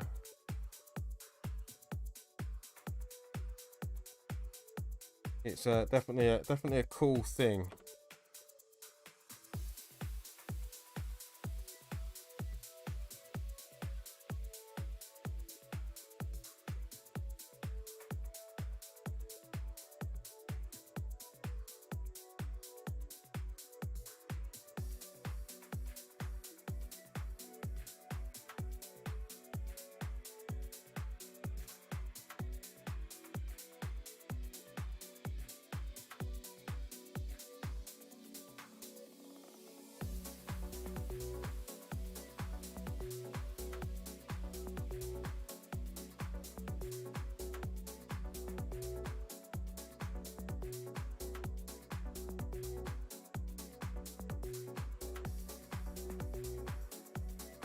Right, I need to secure this in place with a bit of mud.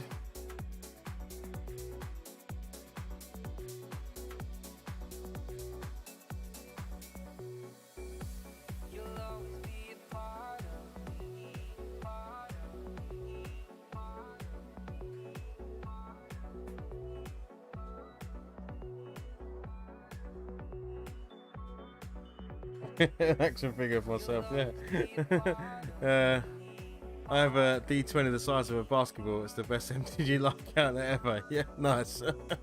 That is a big D20, yeah. Yeah, I could 3D print myself. I did do it. I am a long time player of a game, World of Warcraft. So I did at one point 3D print. There's a website called heroforge.com, and you can go on there and design your own miniature. It's a really cool little website actually. And then you can download what's called the STL file, which is the 3D printable file, and then you can then 3D print it. So I did design my World of Warcraft character on that and 3D print it. But it was back when 3D printing wasn't that great. Europe Gamer, hello there, hello. Thank you very much for coming in and saying hello. Europe Gamer, Europe PC Gamer, or is it Europe?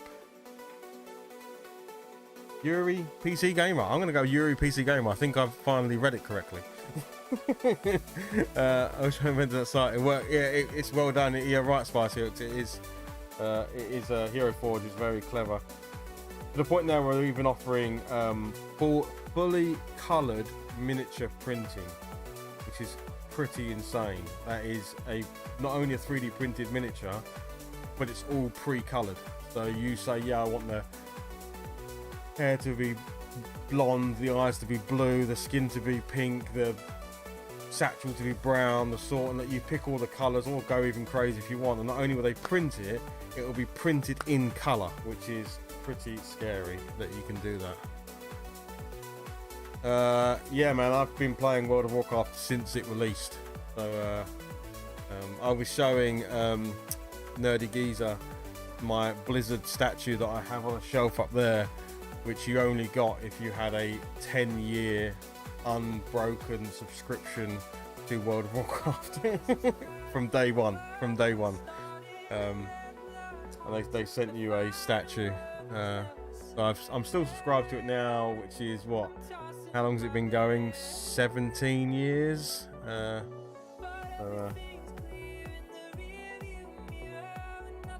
must admit, I haven't haven't actually logged on for quite a while, at least a couple of months.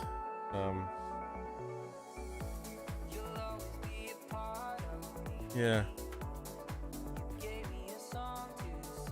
I was first in line for Cat release, unsubbed ever since. Yeah. Yeah, it's definitely not the game it was, for sure. It's not even the company it was, for sure.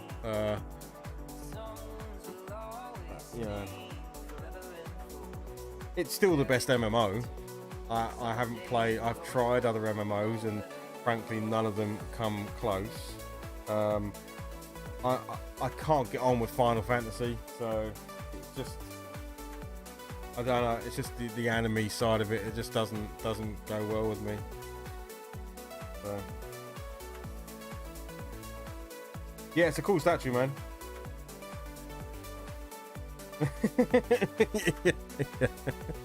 Yeah, I've always been a sucker for it. I've always played an MMO since I was like 16. Dark Age of Camelot was the first MMO I played when broadband first came out, and I was like, oh, what games are available online? So I played Dark Age of Camelot, and I played Dark Age of Camelot for 7 years, I think. Yeah, so 2000. So what's that? 98, I think that came out till 2004, 2005, because it overlapped with WoW. And then WoW, I think WoW came out 2004. And I was playing both games. I was playing Dark Ages of Camelot and WoW. Pretty much all of my friends group left Dark Ages of Camelot and went to WoW. I was adamant I was never going to leave Dark Age Camelot, and did eventually. Because I had no one that I knew there anymore, so I went off. Yeah, League of Legends, man. Yeah, Spicy Hooks. League of Legends is a game I want to play. I would love to play that game. I think it looks really cool. Same with Dota. I think it looks really cool. But I feel like it's impossible. I don't feel like you can actually play that game as a new player now. I feel like it's impossible. There's so much to it. Go and play that game now, you would just get, one, annihilated, and two, not have a freaking clue what you're doing. It feels like it's an unachievable game for a new player.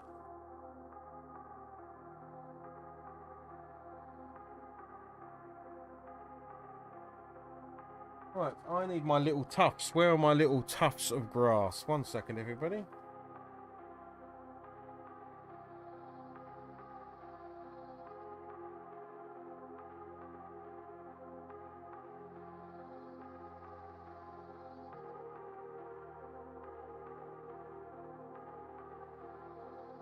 Probably 5 minutes, like 5-10 minutes, and we'll go upstairs, yeah?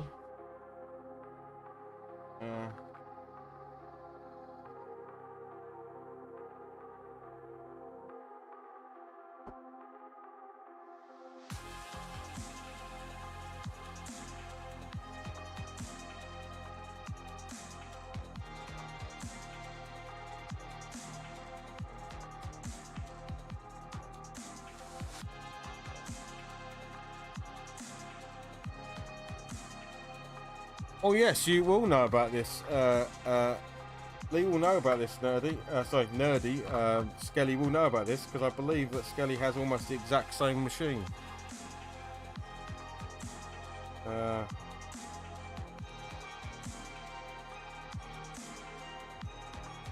He and I have been talking about, Retro Skelly and I were discussing gaming PCs 2 weeks ago. No, probably actually a month or so ago, right? And then we sort of both picked up the same device, really.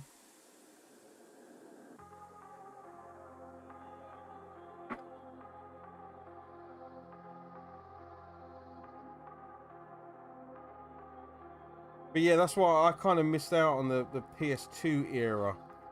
Like original Xbox, PS2, and those sorts of things, because I was fully into PC gaming at that time.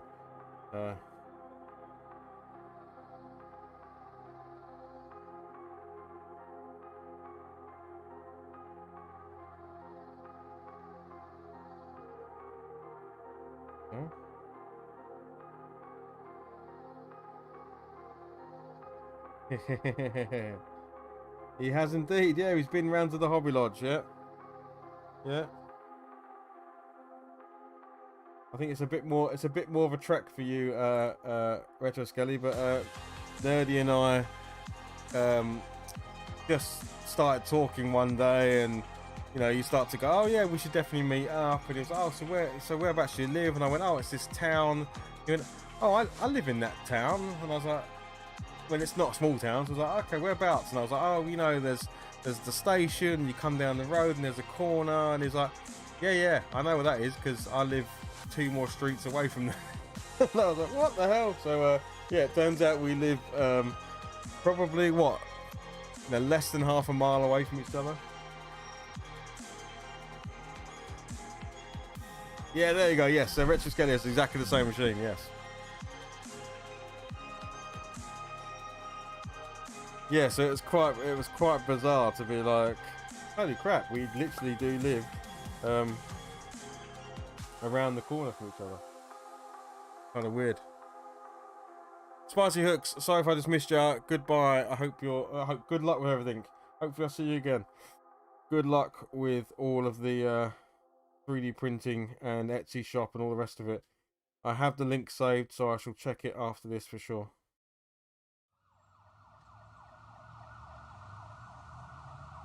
Yeah, it's quite funny. It's sometimes a very small world, isn't it?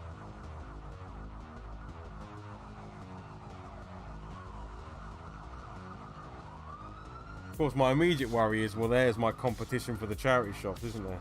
No more. We're going to be fighting over the deals. All we need is another retro gamer in the shark in the tank, isn't it? No. Someone I'll have to fight off over Facebook Marketplace. At the boot fairs.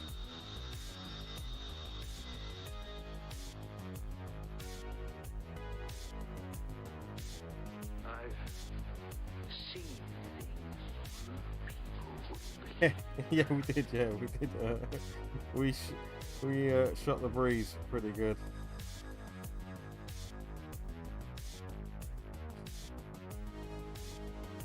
But yes, Retro Skelly also very much into the PC gaming. I mean, I wonder why. I'm kind of new in the YouTube for retro. Doesn't seem to come up much. The old the PC. Almost like it's not classed as retro, but I guess because it's always evolving, isn't it? I guess, but definitely some amazing games on the PC over the years, especially you know, when all these people on their Xboxes and on their PlayStations running at 30 frames per second. Not even getting 1080p. Get a PC.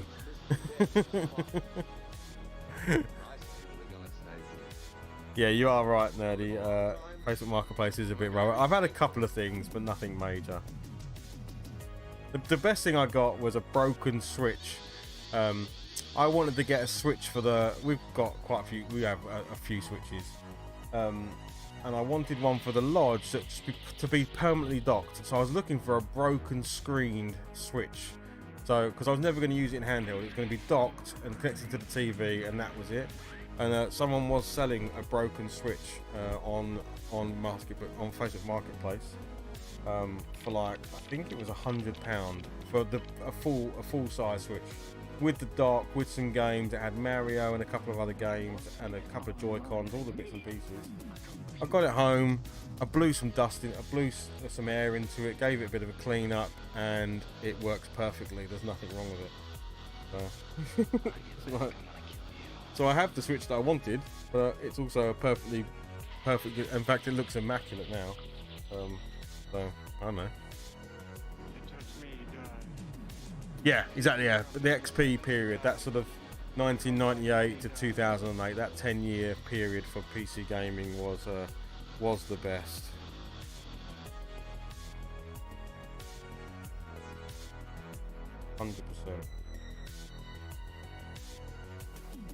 Right, so I'm gonna start clearing up, and then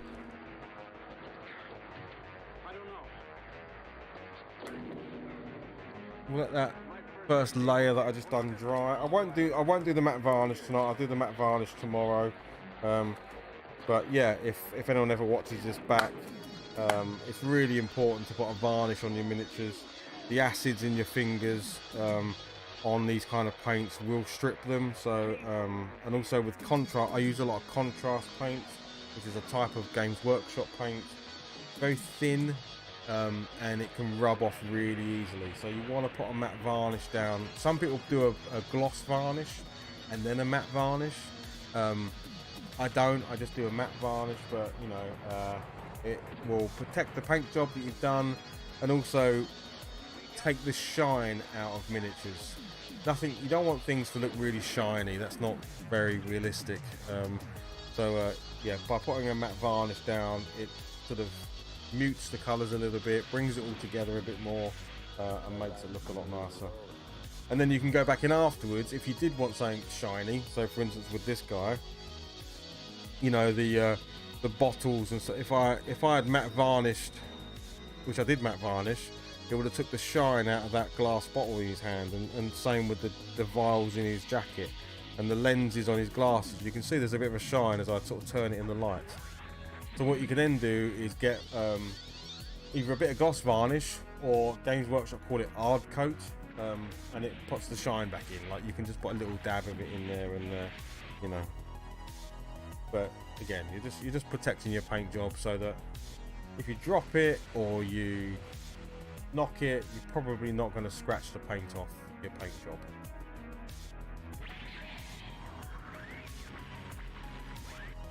And it's worth doing it. You can paint them on. You can also buy it in a spray can. I use an airbrush because you get a lot more, well, in my opinion, you get a lot more control with an airbrush, and you can do a much thinner coat, and you can do multiple coats. So that's yeah, I use an airbrush for that sort of shenanigans. And you don't need to buy an expensive airbrush. You can buy quite a cheap one.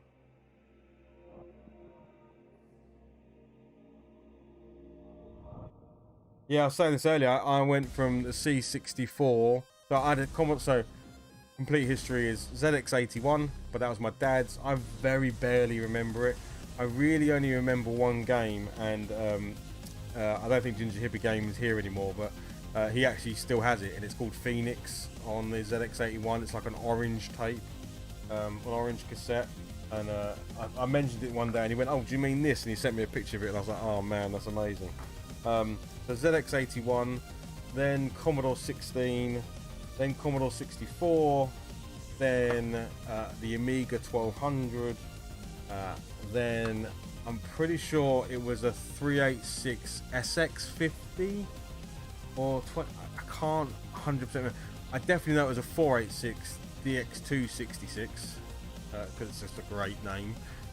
And then it was a Pentium 60, Pentium 90, and then so on and so forth.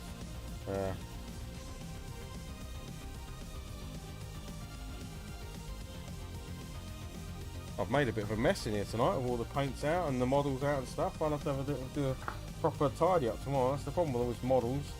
You can easily get a bunch of stuff out. I always think I don't use many paints, and then I look down when I finish and I've got about 30 pots of paint in front of me.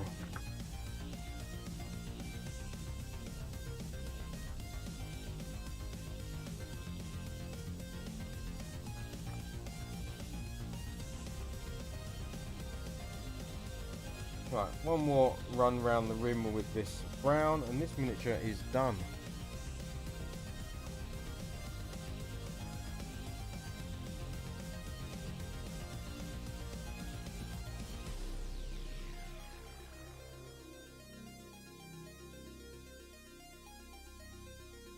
Yeah.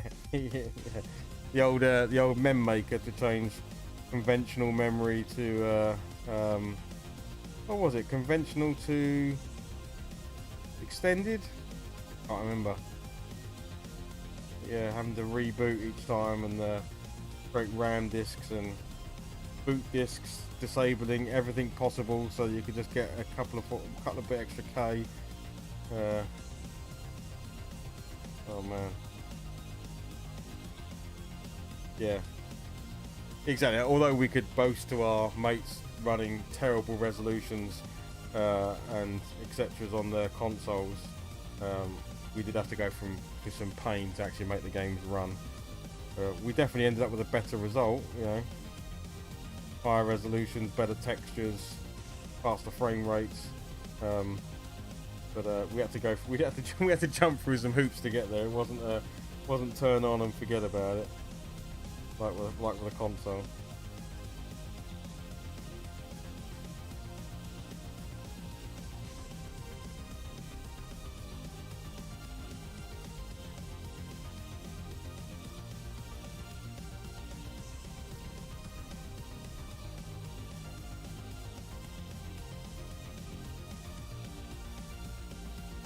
Right, well, I shall give you a little look at the miniature and then probably call it a day, I think.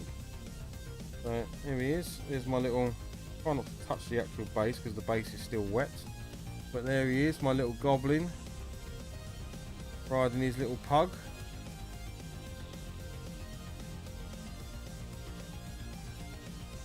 Got his little suit of armour on. Hey Jim, yeah, I'm literally finishing up, pal. I'm just yeah, this is the end. This is the miniature is done. So literally the last thing to do is to matte varnish it, but I won't do that now because it's getting late. But that is the starter set done. That is everything in the Moonstone starter box. So yeah, I'm really happy that the set is done. It means we can now get them on the table and play our games of Moonstone, and then I can start to build and paint all the little extras, all the other little miniatures to go on there. I'll give you a bit of a closer look. Take your camera down so you can sort of see them in all their glory. There we go.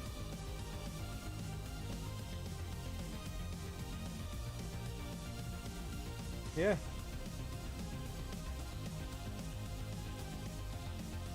They look all nice together.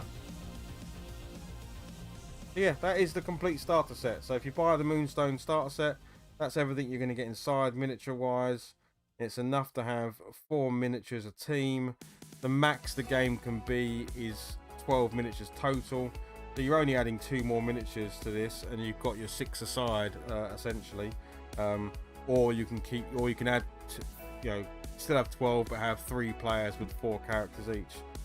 So yeah, pretty much everything you need is in the box, good to go. The only thing I need to do is matte varnish that one and then put some hard coat or some gloss varnish onto the eyeballs and stuff like that.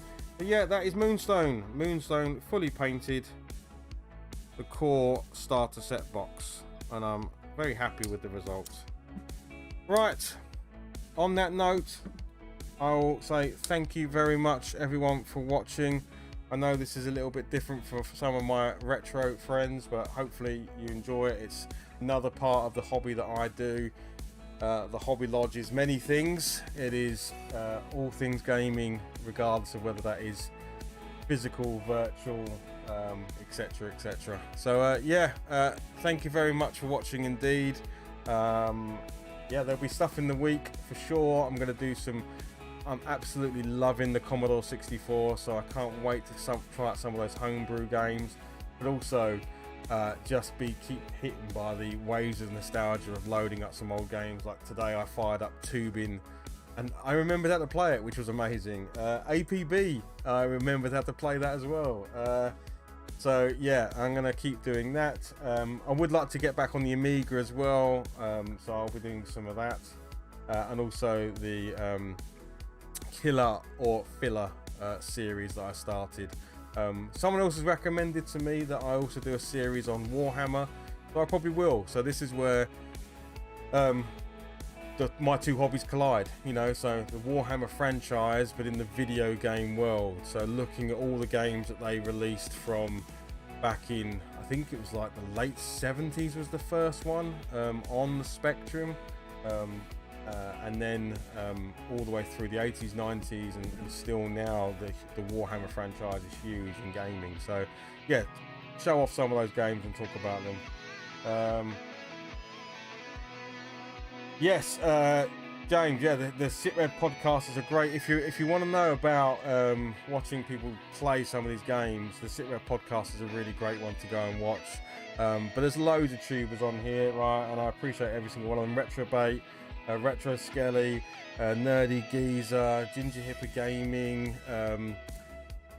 Just yeah, everyone that's hanging out tonight. It's really cool of everyone. I really appreciate it. This is good fun for me. Yeah, so I think we're all off to bed now. Blake, do you want to say goodbye? Right, I'll catch you all later, everybody. Have a great weekend if I don't speak to you, and see you all soon. Right, bye bye.